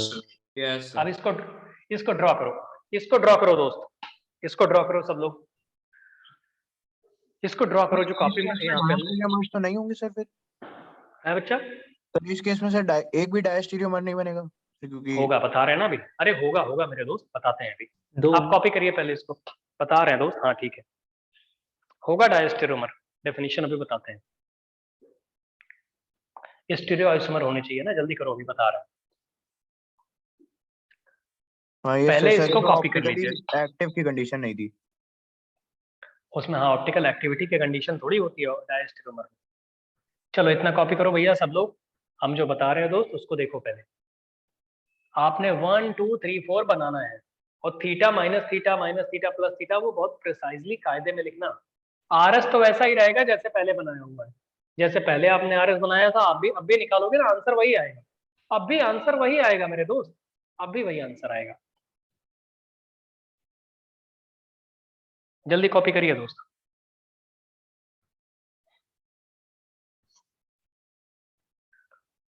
हमने 2,3 डाइब्रोमो ब्यूटेन लिया हुआ है, और 2,3 डाइब्रोमो ब्यूटेन में ऑप्टिकली इनएक्टिव भी आ रहे हैं, ऑप्टिकली एक्टिव भी आ रहे हैं। इंटरनल कंपनसेशन की वजह से इंटरनली हो सकता है कि 2 कायरल कार्बन है, एक क्लॉकवाइज कर रहा हो एक एंटी क्लॉकवाइज कर रहा हो, वो दोनों कंपनसेट कर जाए, क्योंकि दोनों सिमिलर कायरल कार्बन एटम है। सिमिलर का मतलब है कि भाई मैग्नीट्यूड ऑफ ऑप्टिकल रोटेशन वो दोनों के केस में सेम है। एक अगर प्लस थीटा है तो दूसरा माइनस थीटा, या प्लस थीटा ऐसे करके होगा। तो भाई कहीं ना कहीं कोई पॉसिबिलिटी तो बनेगी कि एक प्लस थीटा हो तो दूसरा माइनस थीटा हो जाए, या एक माइनस थीटा हो तो दूसरा प्लस थीटा हो जाए। तो एक पॉसिबिलिटी इसमें बन रही है, अदर 2 पॉसिबिलिटीज। तो अमंग 4 पॉसिबल जो ये बनेंगे फिशर प्रोजेक्शंस, इनमें 2 में इंटरनल कंपनसेशन हो रहा है। लकीली दे बोथ आर, आपको बताते हैं, आइडेंटिकल। इतना पहले ड्रॉ कर लो आप, हमें पहले से बना के रखा था इसलिए हम नहीं बनाएंगे। इतना ड्रॉ कर लीजिए। मतलब सिमिलर कायरल कार्बन होते हैं तो लफड़ा होता है सिमिलर कायरल कार्बन एटम वाले। जल्दी कॉपी करो भैया। yes, sir.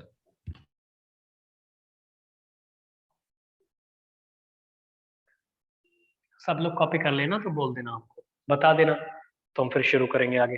रादर कुछ लिखवा देंगे आप लोगों को। Similar chiral carbon containing molecule के बारे में लिखवाना है ना अभी। सर हो गया सर, कर सर लिया। हो गया। yes, हाँ sir. तो दोस्त लिखिए लिखिए, आप कॉपी करिए। अब लिखिए 1 और 2 के लिए लिखो। 1 और 2 आर आइडेंटिकल। 1 और 2 are identical. They both are optically inactive. पूरा लिखना है। 1 और 2 जो 1 और 2 स्ट्रक्चर्स हैं, दे आर आइडेंटिकल। 1 और 2 आर आइडेंटिकल। 1 और 2 are identical. 1 and 2 are identical. They both are optically inactive due to internal compensation. 1 and 2 are identical. They both are optically inactive. Optically inactive. They both are optically inactive due to internal compensation. Internally compensate कर जा रहे हैं, समझ रहे हो भैया? They both are optically inactive due to internal compensation. Yes sir. They both are optically inactive due to internal compensation. ठीक है? Yes sir. अब Yes. लिखिए, एक चीज आपको बता रहे हैं, रुको रुको रुको। एक डेफिनेशन नहीं आ रही है, मीजो मॉलिक्यूल्स या मीजो कंपाउंड्स। लिखो मीजो मॉलिक्यूल्स। इसी 1 और 2 के लिए लिखवा रहे हैं मीजो या मेजो बोलते हैं इसको, मेजो या मीजो, MESO। मेसो मीजो जो भी मन करे तुम्हारा बोल दो, मेजो, मीजो मॉलिक्यूल्स। लिखो इफ, एक मिनट हमारी बात सुनिए, कॉपी कर लिया भैया meso molecules. Yes, sir. Yes, sir.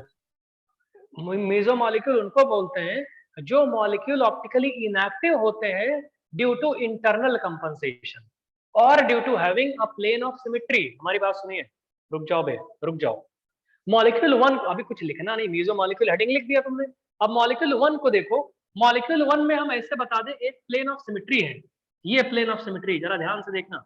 एक ऐसा प्लेन अगर आप लेके जाओगे मॉलिक्यूल के बीच से, तो क्या इस प्लेन के अबाउट जैसा ऊपर स्ट्रक्चर दिख रहा है वैसा नीचे स्ट्रक्चर दिख रहा है? बताओ भैया। Yes, sir. Yes yes sir. वैसे एक ये दूसरे वाले मॉलिक्यूल में भी एक ऐसा हम प्लेन लेके जाते हैं जिसको हम POS बोल रहे हैं, ये POS है, प्लेन ऑफ सिमेट्री। तो इसका मतलब एक ऐसा प्लेन आ रहा है जिसके ऊपर जैसा स्ट्रक्चर है, मतलब ऐसे, ये देखो हमारा हैंड ऐसे लेके जा रहे हैं और ऐसे काट दे रहे हैं, आधा ऊपर रह गया नीचे रह गया, तो जैसा ऊपर है तो वैसा ही नीचे दिख रहा है। तो इसका मतलब ये पर्टिकुलर फिशर प्रोजेक्शन में प्लेन ऑफ सिमेट्री दिख रही है, तो वैसे इसमें भी प्लेन ऑफ सिमेट्री दिख रही है। तो प्लेन ऑफ सिमेट्री का क्या मतलब होता है? हमारी बात सुनो, बड़ी इंटरेस्टिंग चीज है। प्लेन ऑफ सिमेट्री का मतलब है अगर आपने बीच में एक मिरर लगा दिया, मिरर के इधर और उधर आपको पता है क्या लगने वाला है? मिरर के उधर अगर मिरर के नीचे डेक्स्ट्रो रोटेटरी है तो मिरर के ऊपर क्या आएगा? लेवो रोटेटरी आएगा। तो मेरे दोस्त एक बात बताओ, मिरर के नीचे तुमको खुद नहीं दिख रहा है, ये मिरर के नीचे अगर आर कॉन्फ़िगरेशन है तो मिरर के ऊपर एस आ रहा है ना, समझ में आ रहा है? Yes sir. Yes, sir. Yes, तो sir. इसका मतलब मॉलिक्यूल के अंदर ही एक सिमेट्री है, एक प्लेन ऑफ सिमेट्री है। प्लेन ऑफ सिमेट्री का मतलब होता है एक रियल या hypothetical plane which passes through the molecule and divides the molecule into equal halves. तो भैया एक मिरर हमने ले लिया ऐसे ही, उसके ऊपर अगर आप देखोगे तो जो कॉन्फ़िगरेशन है उसके नीचे वाला कॉन्फ़िगरेशन डिफरेंट है उससे, तो दोनों कॉन्फ़िगरेशन डिफरेंट आ रहे हैं। डिफरेंट आ रहा है इसका मतलब क्या होगा? एक अगर डेक्स्ट्रो है, दूसरा क्या आएगा दोस्त? लेवो आएगा, लेकिन वो मॉलिक्यूल के अंदर ही है। तो अगर एक क्लॉकवाइज रोटेट करने की कोशिश करेगा तो उसी मॉलिक्यूल के अंदर उसी की मिरर इमेज पड़ी हुई है जो एंटी क्लॉकवाइज रोटेट कर देगी, तो ओवरऑल रोटेशन क्या हो जाएगा? जीरो हो जाएगा दोस्त। Yes, sir. Yes, sir. Yes. तो ऐसे मॉलिक्यूल जिनका ओवरऑल ऑप्टिकल रोटेशन जीरो होता है due to having a plane of symmetry या ड्यू टू इंटरनल कंपनसेशन, उन्हें बोलते हैं मेसोमॉलिक्यूल। समझ में आ गया दोस्त? लिखिए, लिखो। अरे कहाँ थे हम लोग? मेसोमॉलिक्यूल में कुछ लिखवाया क्या अभी तक? कुछ करवाया No, क्या? sir. No, sir. No, sir. लिखिए, mesomolecules are optically inactive molecules. देखिए, mesomolecules are optically inactive, mesomolecules are optically inactive due to internal compensation. Mesomolecules are optically inactive due to internal compensation. Internally compensate कर जा रहे हैं, or due to having a plane of symmetry. Mesomolecules are optically inactive due to having due to internal compensation or due to having a plane of symmetry. पूरा लिखो, mesomolecules are optically inactive due to internal compensation और due to having a plane of symmetry. समझ रहे हो भैया? Plane of symmetry की वजह से या इंटरनल कंपनसेशन की वजह से मेसोमॉलिक्यूल्स ऑप्टिकली इनएक्टिव हो जाएंगे। समझ गए दोस्त? प्लेन ऑफ सिमेट्री या internal. Yes, sir. Yes, sir. जहां पे आपने लिखा है due to plane of symmetry, वहीं पे लिख सकते हो और due to alternate axis of symmetry AAOS or due to alternate axis of symmetry, पूरा लिखना बे, और center of symmetry। रुक जाइए, पूरा लिखिए। हम बोला है mesomolecules are optically inactive due to plane of symmetry और due to alternate axis of symmetry और due to centre of symmetry. एक एक करके बताएंगे मेरे दोस्त, घबराओ नहीं। Mesomolecules are optically inactive due to plane of symmetry और ऑल्टरनेट एक्सिस ऑफ सिमेट्री और सेंटर ऑफ सिमेट्री, और इंटरनल कंपनसेशन तो है ही है। समझ में आ गया भैया? Yes, sir. Yes, sir.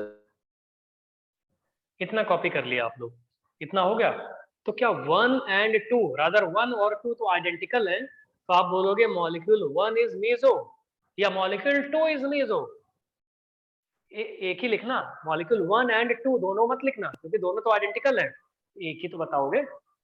Yes, तो sir. भैया लिखोगे मॉलिक्यूल 1 या लिख सकते हो, और molecule 2 is optically inactive due to internal compensation, hence molecule 1 या molecule 2 is meso।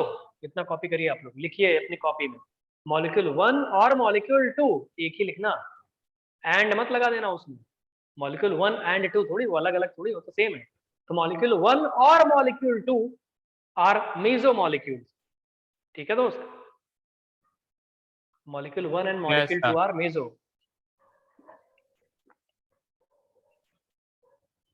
अरे मेरे भाई कुछ डाउट तो नहीं किसी को, पूछ लो यार। नो सर, समझ गए सर। ठीक है, अच्छा समझ गए।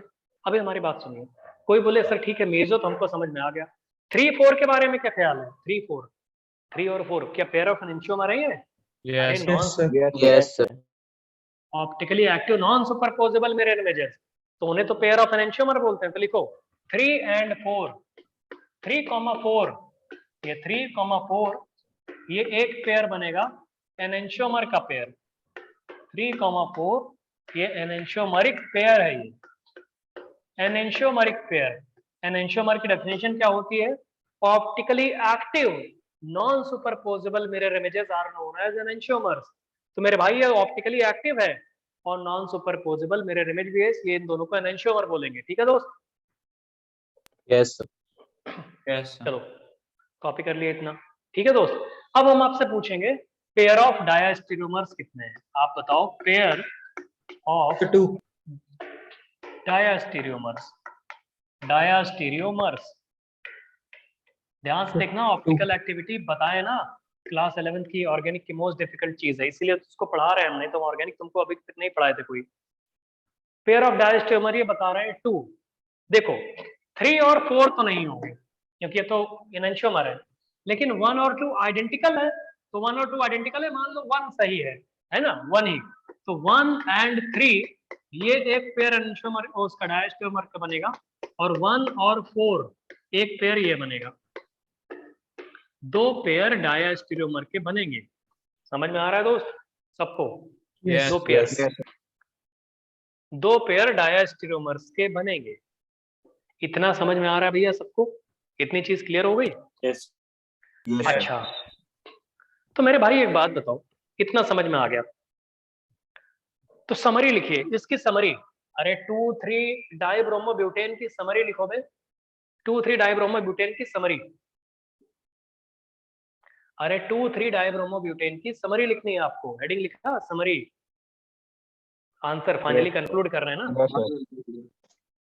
ठीक है, समरी लिखिए, उसमें लिखिए टोटल ऑप्टिकली एक्टिव आइसोमर्स। पहला, इसमें 4 पॉइंट लिखने हैं आपको, 4 पॉइंट लिखने हैं। पहला पॉइंट लिखो total optically active isomers equal to 2। 2 ही तो है ऑप्टिकली एक्टिव, नहीं है? Total optically active isomers is equal to 2। Total optically active isomers 3 और 4 दोनों ऑप्टिकली एक्टिव हैं, दोनों का डिफरेंट रोटेशन है मेरे भाई, एक का प्लस थीटा प्लस 2 थीटा, एक का माइनस 2 थीटा। तो टोटल ऑप्टिकली एक्टिव आइसोमर्स कितने आ गए? 2। समझ में आ रहा है भैया? Yes, sir. Yes, sir. अब नीचे लिखिए, उसके अगली लाइन लिखिए total meso compounds. Total meso compounds वो कितने हैं? टोटल मेसो कंपाउंड्स वे कितने हैं? मेसो साले आइडेंटिकल हैं ये दोनों। टोटल मेसो कंपाउंड्स One होगा। 1 है, क्योंकि ये दोनों आइडेंटिकल है मेरे भाई। टोटल मेसो कंपाउंड्स कितने हैं? 1। कॉपी किया, total meso compounds 1। yes, sir. अब उसके नीचे लिखिए total optical isomers. Total optical isomers, optically active नहीं बोला हमने, हमने बोला टोटल ऑप्टिकल आइसोमर्स। 3 टोटल, हाँ बहुत बढ़िया, टोटल ऑप्टिकल आइसोमर हो जाएंगे 3 टोटल ऑप्टिकल आइसोमर। अबे जो मेजो वाला है और ऑप्टिकली एक्टिव है, उन दोनों को जोड़ोगे तभी तो टोटल 3 आएगा। Yes, Yes, sir. Total optical isomer आ जाएंगे 3, मेजो वाला और उसको जोड़ के। नहीं समझ रहे हो बच्चा? क्लियर है? Yes, Yes, sir. sir. अब मेरे भाई एक बात बताओ, पेयर ऑफ एनेंटियोमर्स कितने आएंगे? चौथा पॉइंट है ये, पेयर ऑफ एनेंटियोमर्स कितने होते हैं? 1 One ही है। 1 हो जाएंगे। इसका मतलब पेयर ऑफ एनेंटियोमर जानते हो क्या होता है? जितने ऑप्टिकली एक्टिव आइसोमर होते हैं उनका डिवाइडेड बाय 2 करना है तुमको, बस। नहीं समझ रहे हो?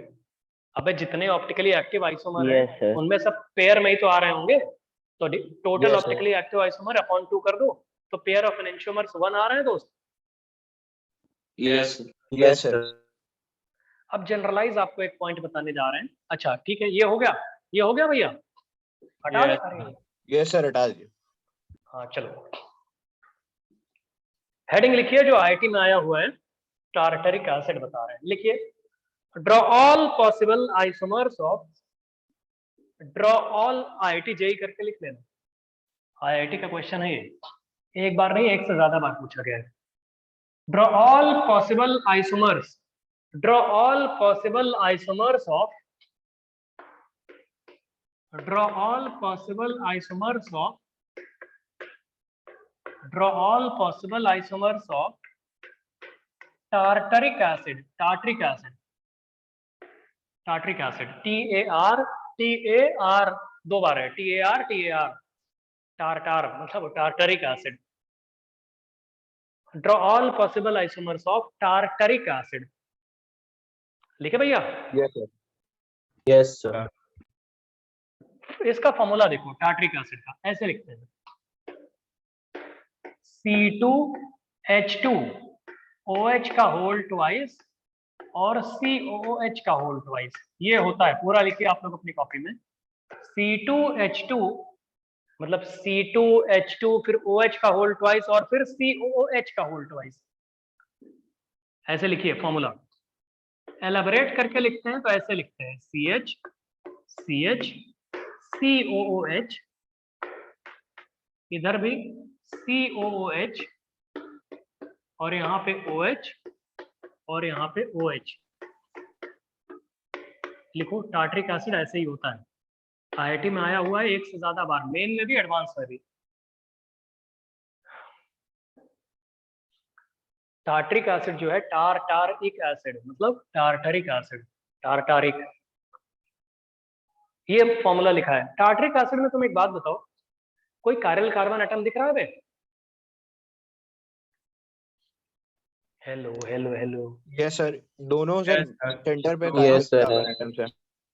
मेरे भाई टार्टरिक एसिड में 2 सिमिलर कायरल कार्बन एटम है। ये Yes, वाला sir. कायरल कार्बन एटम जो है ठीक वैसा ही कायरल कार्बन एटम ये भी है। तो जो अभी आपने एग्जांपल किया था मॉड थीटा, अगर इसके ऊपर लिखा तुमने कायरल कार्बन अज्यूम करके, तो मेरे भाई वही मॉड थीटा दूसरे वाले पे भी आएगा।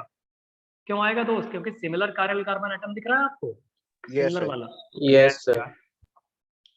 तो दोस्त जैसे अभी थोड़ी देर पहले तुम बनाए थे, ऐसे ही बना नहीं लोगे यार? तुम लोग भाई बहुत लोचा करते हो। Yes, sir. बना लेंगे सर। Yes, sir. बना लोगे? बनाओ अपनी कॉपी में। Yes, sir. बना लेंगे। Yes, sir. COH अच्छा बना लोगे ना भैया फिर ऐसे ही? Yes, sir. Yes, sir. हम नहीं बनवाए ना, कर लोगे? तो रिजल्ट Yes, तो sir. लिख लो मेरे भाई। कर लेंगे सर, कर लेंगे। अरे तो एक फुल पेज की जगह छोड़ो, उसी में थोड़ी सी हम थियरी लिखवाएंगे, उसको नहीं लिखोगे? लिखो लिखो, रिजल्ट लिखो। Tartaric acid is actually a two similar chiral carbon containing molecule. लिखो tartaric acid is two similar chiral carbon containing molecule. Tartaric acid is two similar chiral carbon containing molecule. जैसे अभी आपको 2,3 डाइब्रोमोब्यूटेन पढ़ाया था वैसा ही तो है। Tartaric acid is two similar chiral carbon containing molecule. लिखा भैया two similar chiral carbon containing molecule. Yes, sir. हाँ, two similar chiral carbon containing molecule. तो इसका रिजल्ट्स भी लिख लो। लिखो total optically active isomer, total optically active isomer कितने आएंगे? अभी निकाले हो पिछले वाले एग्जांपल में। Sir, दो. हाँ, total optically active isomer is equal to total meso molecules. Sir, one. One. One. हाँ, टोटल मेसो मॉलिक्यूल्स वो आएगा 1। टोटल ऑप्टिकल आइसोमर्स कितने आएंगे? Sir, three. Three. हाँ, ऑप्टिकल आइसोमर्स बोला है, ऑप्टिकली एक्टिव अलग होते हैं। तो टोटल ऑप्टिकल आइसोमर्स आएंगे मेसो वाले को जोड़ के 2 + 1 = 3। और दोस्त एक होता है पेयर ऑफ एनेंटियोमर्स, कितने आएंगे? Pair of enantiomers Sir, one. तो पेयर ऑफ एनेंशियोमर्स 1। बाकी एक फुल पेज की जगह छोड़ दो, ड्रॉ करना है तुमको भाई, आर एस बनाना, थीटा थीटा बनाना, आलस ना करना तुम लोग, नहीं समझ रहे हो?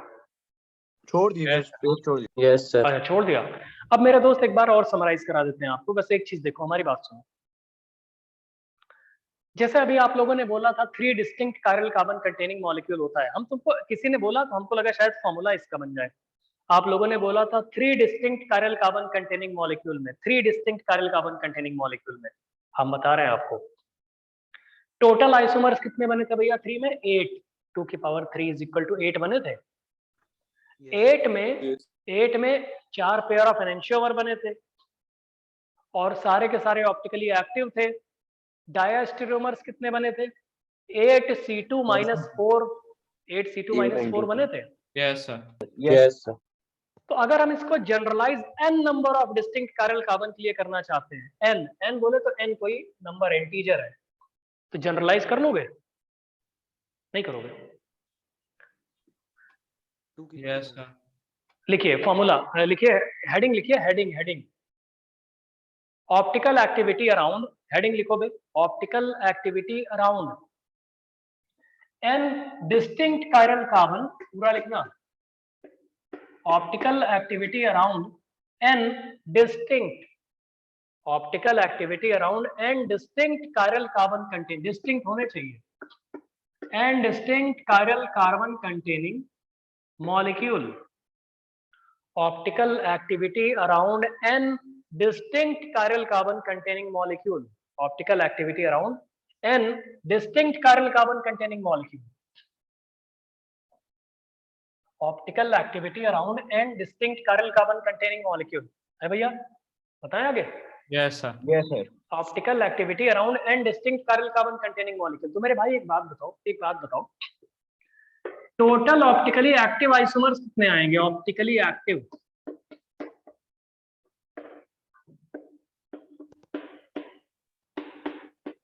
अबे डिस्टिंक्ट होते हैं, हाँ बहुत प्यारा, 2 की पावर n, 2 की पावर n आएंगे। भाई आपने देखा था 2 डिस्टिंक्ट कायरल कार्बन कंटेनिंग होते तो 4 ऑप्टिकली एक्टिव आते थे, 3 डिस्टिंक्ट कायरल कार्बन एटम होते तो 8 आते थे, 2 की पावर 3।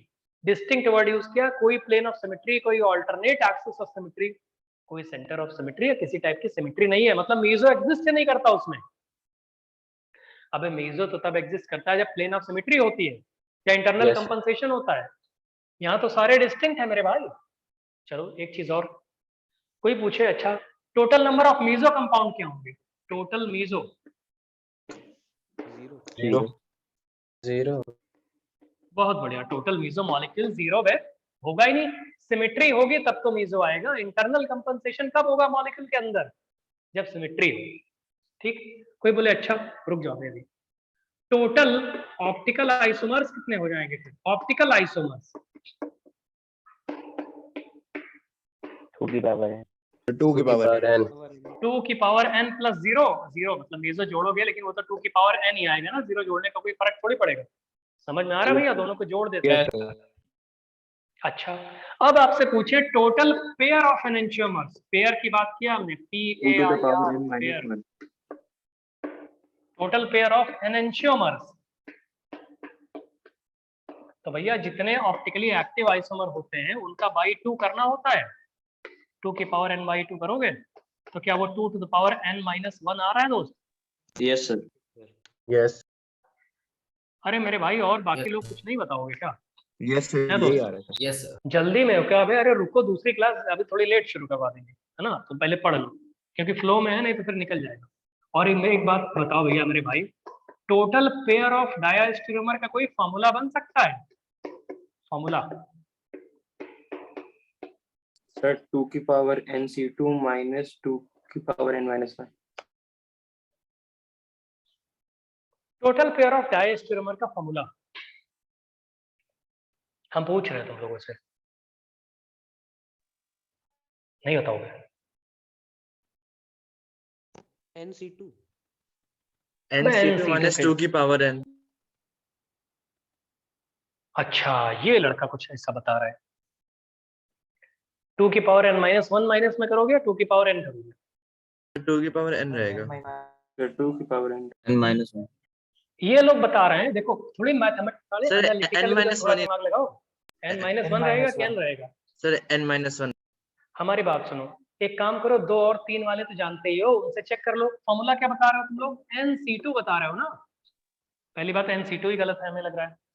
माइनस आप लोग बता सर n 2 की पावर n C2 2 की पावर n C2 अरे भाई 2 की पावर में आएगा क्या? हाँ sir, yes sir. Sir total में से 2 निकाल के फिर माइनस कर देंगे ना, -2 to the power n minus 1 -2 की पावर n minus 1। कोई ये नहीं बोल रहा है कि भैया 2NC2 माइनस 2 की पावर n माइनस 1, कोई ऐसा तो नहीं बोल रहा है? 2 की पावर 2 की पावर n होगा। अच्छा 2 की पावर, यस n, जैसे 2 क्यूब C2 था ना। ये नहीं सर, पूरा NC2? जो सी के नहीं सर, ऊपर 2 हमें की 2 पावर n n लिखा है, 15 वहां पे सर 2 पर 2 की पावर टू n। लिखा उसके हाँ, समझ power गए। n रहेगा। 2 की पावर n बता रहे हो, और फिर C C2 और माइनस 2 2 की power n minus minus 2 Yes. की पावर n माइनस 1। हाँ सर, जो भी लिखोगे हम प्रूफ फिर पीछे से भी क्रॉस चेक करेंगे। हाँ सर, तो देखो दोस्त, पेयर ऑफ एनेंटियोमर का फॉर्मूला इन्होंने अपने, तुम लोगों ने जो भी लोग बता रहे हो, वो पेयर ऑफ डायस्टेरोमर ऐसा बता रहे हैं कि सर 2 की पावर n, 2 की पावर n और C और 2 की पावर n C2 माइनस बड़ा सा माइनस 2 की पावर n माइनस 1, ऐसा बताया जा रहा है। तो एक काम करो ना, 2 कायरल कार्बन वाला देख चुके हो ना, n की वैल्यू 2 पुट करके देखो, n की वैल्यू 2 पुट करके देखोगे तो ये 4C2 आएगा। तो 4C2 माइनस 2, 4C2 का मतलब कितना होता है? 4 हो जाएगा। 6 माइनस 4, 4 सही है ना ये? Yes, 3 sir. वाला करके देखो, Yes, sir. 3 वाला करके देखोगे तो 8C2 माइनस, तो ये वैलिड है, एकदम सही चल रहा है। आ रहा है कि नहीं आ रहा भैया? yes sir, yes sir. yes, Yes, sir. नहीं बताओगे? आ रहा है दोस्त? Yes, sir. Yes sir. अच्छा n की वैल्यू 1 पुट करके देखो जरा।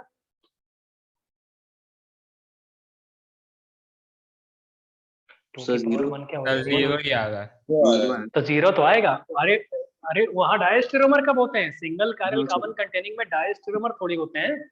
yes sir, यस तो सर। क्या ये फॉर्मूला, देखो ये फॉर्मूला बुक्स में थोड़ी लिखा मिलेगा, ये तो एनालाइज किया जाता है वैसे ही।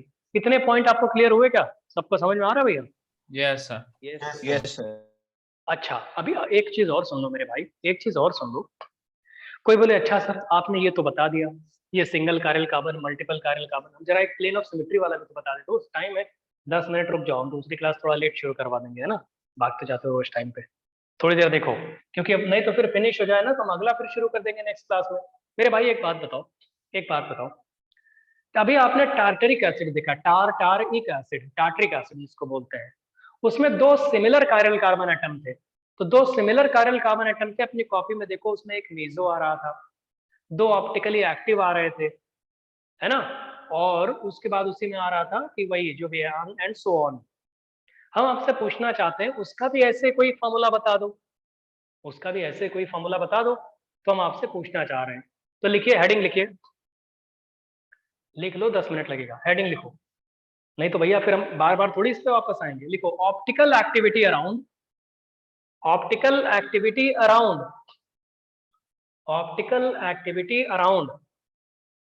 फॉर्मूला बता देते हैं ना, फिर उसके बाद बार बार बनाना नहीं पड़ेगा। Optical activity around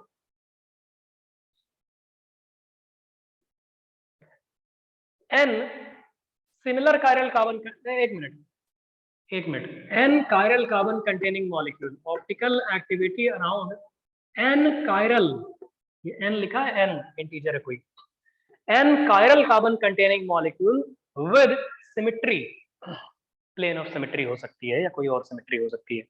optical activity around n chiral carbon containing molecule, n chiral carbon containing molecule, n chiral carbon containing molecule with symmetry, symmetry है, सिमेट्री भी है इसमें, मतलब प्लेन ऑफ सिमेट्री हो सकती है या कोई अल्टरनेट एक्सिस ऑफ सिमेट्री हो सकती है या सेंटर ऑफ सिमेट्री, मतलब centre, generally plane of symmetry की बात करते हैं, इसलिए हम तुमको हमेशा प्लेन ऑफ सिमेट्री बोलते हैं। अल्टरनेट एक्सिस समझने में थोड़ा टाइम लग सकता है, इसलिए उसको भी पढ़ा नहीं रहे हैं, उस पर कभी क्वेश्चन आया नहीं। n chiral carbon containing molecule with symmetry, समझ में आ रहा है भैया, with plane of symmetry कर लो। Hello, Yes. समझ रहे हो? Yes, sir. Yes, sir. With symmetry देख लो अभी। अब सर इसमें दो इसमें क्या भैया, ये ना कि n इवन है और n ऑड है। बहुत प्यारा बच्चा है ये। देखो दूसरा n कायरल कार्बन, तुम बोलोगे भैया हमें n पता नहीं ऑड है इवन, तो इसमें दो केसेस बनेंगे। एक आएगा n इवन, जब n इवन हो, even number of chiral carbon, और एक आएगा n ऑड। ठीक है दोस्त, n ऑड और n इवन। n इवन वाला तो अभी पढ़ चुके हो भाई, टार्टरिक एसिड, नहीं पढ़े हो? टार्टरिक एसिड नहीं पढ़े Yes, भैया? Yes, sir. Yes, sir. हम इसमें पूछेंगे अब आपसे, जानते हो क्या क्या पूछेंगे? कॉलम्स जो बताएं वही, 4 कॉलम बनाना है अभी तुमको। पहला बताना है आपको टोटल, देखो पहला टोटल ऑप्टिकल आइसोमर्स कितने होंगे, optical isomers is equal to, दोनों के केस में। फिर आपसे पूछेंगे टोटल एनेंशियोमर्स कितने होंगे, एनेंशियोमर्स, है ना। फिर आपसे पूछेंगे टोटल मेसोमॉलिक्यूल्स, मेसोमॉलिक्यूल्स, और फिर आपसे पूछेंगे, एक मिनट थोड़ा गड़बड़ हो गया, दूसरा वाला एनेंशियोमर्स ना लिखूं, लिख चुके हो क्या भैया इसको? चलो Yes, sir. Yes, sir. कोई बात नहीं, हम चेंज कर दे, लास्ट में आइए, लिखिए total optically active isomers, optically active last में, टोटल ऑप्टिकली एक्टिव आइसोमर्स। ठीक है, कोई बात नहीं, यही इस इनमें बताना है, एन इवन वालों में भी और एन ऑड वालों में भी, यही फॉर्मूला आपको एक बनाना है, फॉर्मूला बनाना है मेरे भाई एन के टर्म्स में। फिर कभी आपको कोई कंफ्यूज नहीं कर सकता, आपके पास फॉर्मूला है, ओरिजिनल भी है आपके पास। देखो क्या भैया, कोई डाउट? तो इवन वाले में सर टोटल सर अरे बताने दो बेटा, बताने दो, सबको बताने दो। देखो हमने टोटल ऑप्टिकल आइसोमर्स बोला है, ऑप्टिकल आइसोमर क्या होते हैं? अरे ऑप्टिकली एक्टिव और मेसो वालों को जोड़ के बनाए जाते हैं ना भैया, नहीं बनाए जाते ऑप्टिकली एक्टिव और। तो मेरे दोस्त एक बात बताओ, टार्टरिक एसिड में आ जाओ, टार्टरिक एसिड में 2 कायरल कार्बन एटम है और दोनों सिमिलर हैं, प्लेन ऑफ सिमेट्री है, n की वैल्यू इवन है, तो क्या हम उसकी जगह पे 2 टू द पावर n-1 कर सकते हैं? मानोगे इसको कि नहीं मानोगे? कह सकते हैं? Yes sir. अबे 2 की पावर n-1 Yes, sir. नहीं बताओगे भैया? सर ये टोटल ऑप्टिकली एक्टिव आइसोमर्स है ना? ऑप्टिकली, अरे यार फिर ऑप्टिकली एक्टिव है, मिस हो गया ना यार, नहीं ऑप्टिकली एक्टिव कर लो भैया, थोड़ा गड़बड़ हो गया।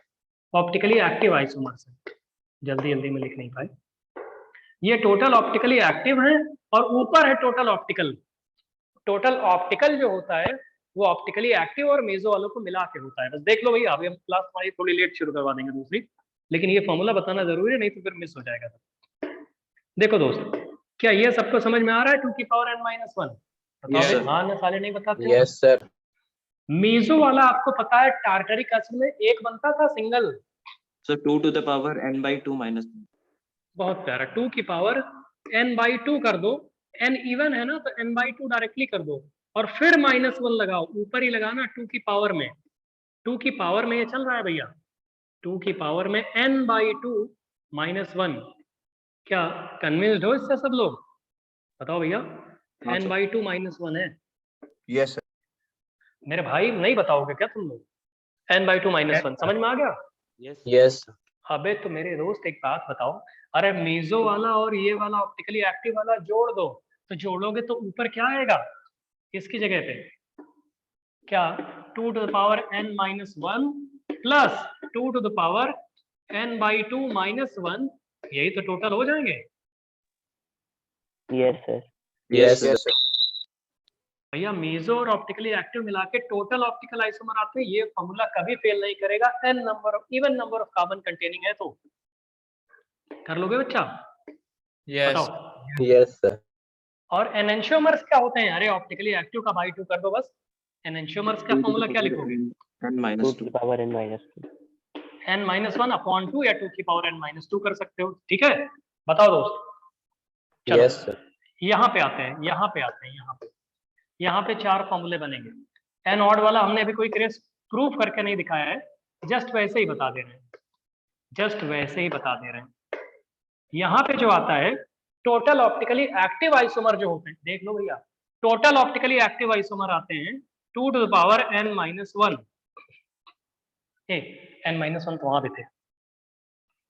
टोटल ऑप्टिकल आइसोमर जो आते हैं वो आते हैं 2 की पावर ऑप्टिकल की जगह पे कहा गया भाई ऑप्टिकल, ये 2 की power n-1 total optical isomer. Optical total की बात कर रहे हैं।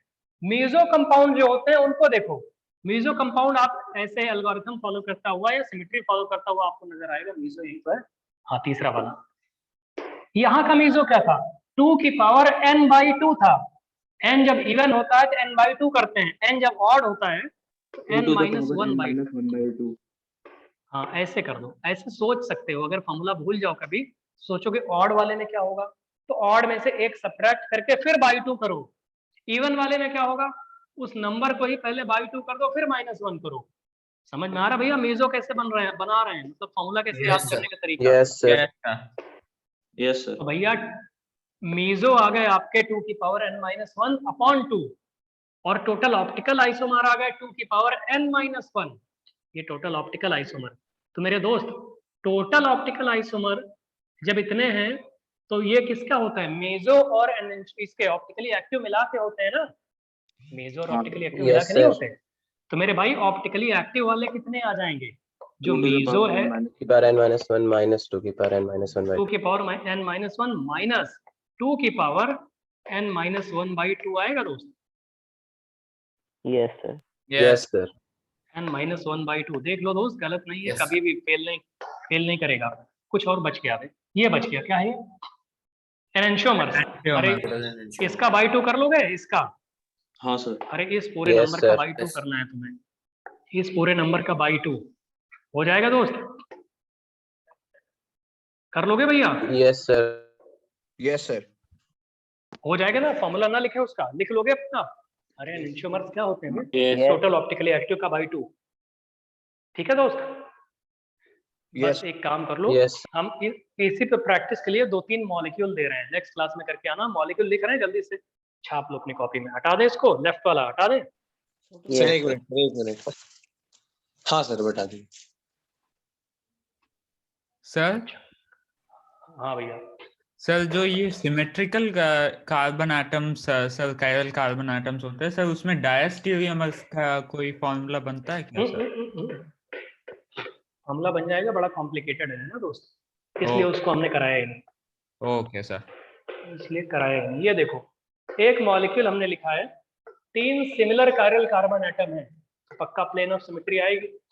इसके टोटल आइसोमर्स बताना है, टोटल ऑप्टिकली एक्टिव आइसोमर्स बताना है। बनाओ इनके एग्जाम्पल, लिखो, फॉर्मूला कॉपी कर लो, या 3-4 एग्जाम्पल हम बोर्ड पे लिख देते हैं। एग्जाम्पल नंबर 1 ये है 2, 3, 4 ट्राई हाइड्रोक्सी पेंटेन। ये हटा दे भैया। Yes sir. Yes, sir. 2, 3, 4 try hydroxy pentane. एक तो ये पहला एग्जांपल हो गया, देख लो बस 2 मिनट और। दूसरा एग्जांपल देखिए, हम ऐसे लिख दे रहे हैं CH3 CH CH CH CH CH और 4 हो गया, सॉरी हाँ 4, और यहाँ पे CH3, यहाँ पे Cl Cl Cl Cl। Formula ही तो यूज करना है दोस्त, 4 chiral carbon atom similar, n even n odd वाला एक एग्जांपल हो गया। Yes Yes, sir. N even n odd वाला एक एग्जांपल हो गया, बाकी कर लेना। हम ऐसे एक मॉलिक्यूल लिख देते हैं, सपोज करो CHO और CHOH CHOH CHOH और ये CHOH और लास्ट में CH2OH। तो ये 3 chiral carbon, sorry 4 distinct chiral carbon atom हो गए। इन सब में आपको ये 3 क्वेश्चन दिए हुए हैं, एक में odd number of symmetrical chiral carbon है, एक में even number of symmetrical chiral है, और एक में है distinct number of symmetrical chiral. ये 4 डिस्टिंक्ट हैं, इन सब में आंसर कर लोगे आप, वही फॉर्मूला ऑप्टिकली एक्टिव और ये सारी चीजें। बताओ दोस्त। Yes sir. Yes, sir. Sir जो बहुत थर्ड वाला है। स्ट्रक्चर आपने ड्रॉ किया सर, वो ग्लूकोज का स्ट्रक्चर है क्या सर? इसी में से एक आइसोमर ग्लूकोज बनता है, इसके 16 आइसोमर बनेंगे, 16 थर्ड वाले के, उन 16 में से एक ग्लूकोज होता है। Okay sir. तो भैया सबको समझ में आ गया दोस्त? ये कर लोगे इसको? Yes, sir. देखो ऑफलाइन आओगे तुम देखेंगे तुम्हारी कॉपी, सर राइटिंग इसको वाइटिंग सर अच्छे से ड्रॉ बना। भी करना है मतलब सर? नहीं structure ड्रॉ नहीं बताना करना है, आंसर लिखना है मेरे दोस्त, इन सबके सिर्फ आंसर लिखने हैं आपको, ठीक है भैया? लिख Yes, लोगे sir. Answer? Yes, sir. Yes, sir. तो ठीक है, Yes, अब कोई sir. डाउट हो तो पूछिए, नहीं तो आप ब्रेक ले लीजिए। Thank you very much. Thank you. हाँ भैया पूछो। सर जो फर्स्ट वाला है उसमें जो मिडिल कार्बन है वो इनके आइडेंटिकल कैसे हुआ जो साइड वाले हैं? एक बार जब तुम इसे R निकालोगे, कोई ना कोई कॉन्फ़िगरेशन, इसका R बनेगा, इसका वाला S बनेगा। तो अगर ये और इसका वाला कुछ भी बनाओ तो मिरर यहाँ पे लिखना, ऐसे मिरर रख देना, तो ये R हो या S हो ये तो लाई कर जाएगा। तो इधर वाला R है, इधर वाला S है, इधर वाला एक्स्ट्रा रोटेट करेगा, इधर वाला लेवर रोटेट करेगा, तो मेजो बन सकता है ना बीच में, हो सकता है ना भैया? Yes sir, yes. हाँ हाँ, तो वो इसीलिए उसमें प्लेन ऑफ सिमेट्री हो जाएगी। ठीक है दोस्त, अब आप लोग ब्रेक लीजिए, कोई डाउट हो तो पूछिए। Excuse me sir. हाँ बेटा पूछो। सर एस ब्लॉक से सर EDTA सर क्या होता है? वो एथिलीन डायमीन टेट्राएसीटेट होता है। तो वो सर कैल्शियम और मैग्नीशियम, हार्ड वाटर में से कैल्शियम मैग्नीशियम को वो क्या करता है, निकाल लेता है। हार्ड वाटर में से कैल्शियम मैग्नीशियम को कॉम्प्लेक्स बना के अलग करके बैठा लेता है वो। तो हार्ड वाटर से सॉफ्ट वाटर बनाने का तरीका होता है, कैल्शियम मैग्नीशियम को हटाने का एक तरीका होता है EDTA, एथिलीन डायमीन टेट्राएसीटेट। वो क्लास 12th में आपको कोऑर्डिनेशन केमिस्ट्री में पढ़ाएंगे। और यस सर। बोरॉन कार्बन की क्लास लगाएंगे इस वीक में, किसी ने बोला था, कुछ लोगों ने, 4-5 बच्चों ने हमसे। तो अभी हम कल परसों में एक आध दिन क्लास लगाएंगे, जिसको आना वो आ जाना, पढ़ा देंगे, हमें को पढ़ाना है वो। ठीक है, चलो ब्रेक ले लो। हाँ थैंक क्या यू भैया? थैंक सब यू। मीजो मॉलिक्यूल्स में प्लेन ऑफ सिमेट्री के साथ साथ वो इंटरनल कंपोजिशन दोनों एक साथ होने चाहिए या फिर कोई एक हो तो चलेगा? वो एक साथ ही होते हैं वैसे, वो अपने आप ही रहेंगे, ऑटोमेटिकली सर? एक साथ आएंगे वो। हाँ सर 3 डिग्री अल्काइल हैलाइड को रिड्यूस करने के लिए LiAlH4 क्यों नहीं इस्तेमाल करते सर? अलग से पूछ लेना, अभी क्लास का टाइम है ना, वो अलग से आना ओके है, सर। पूछ लेना। ठीक है बच्चा, चलो ठीक है, okay sir. Okay, thank you. Thank you. Thank you, sir.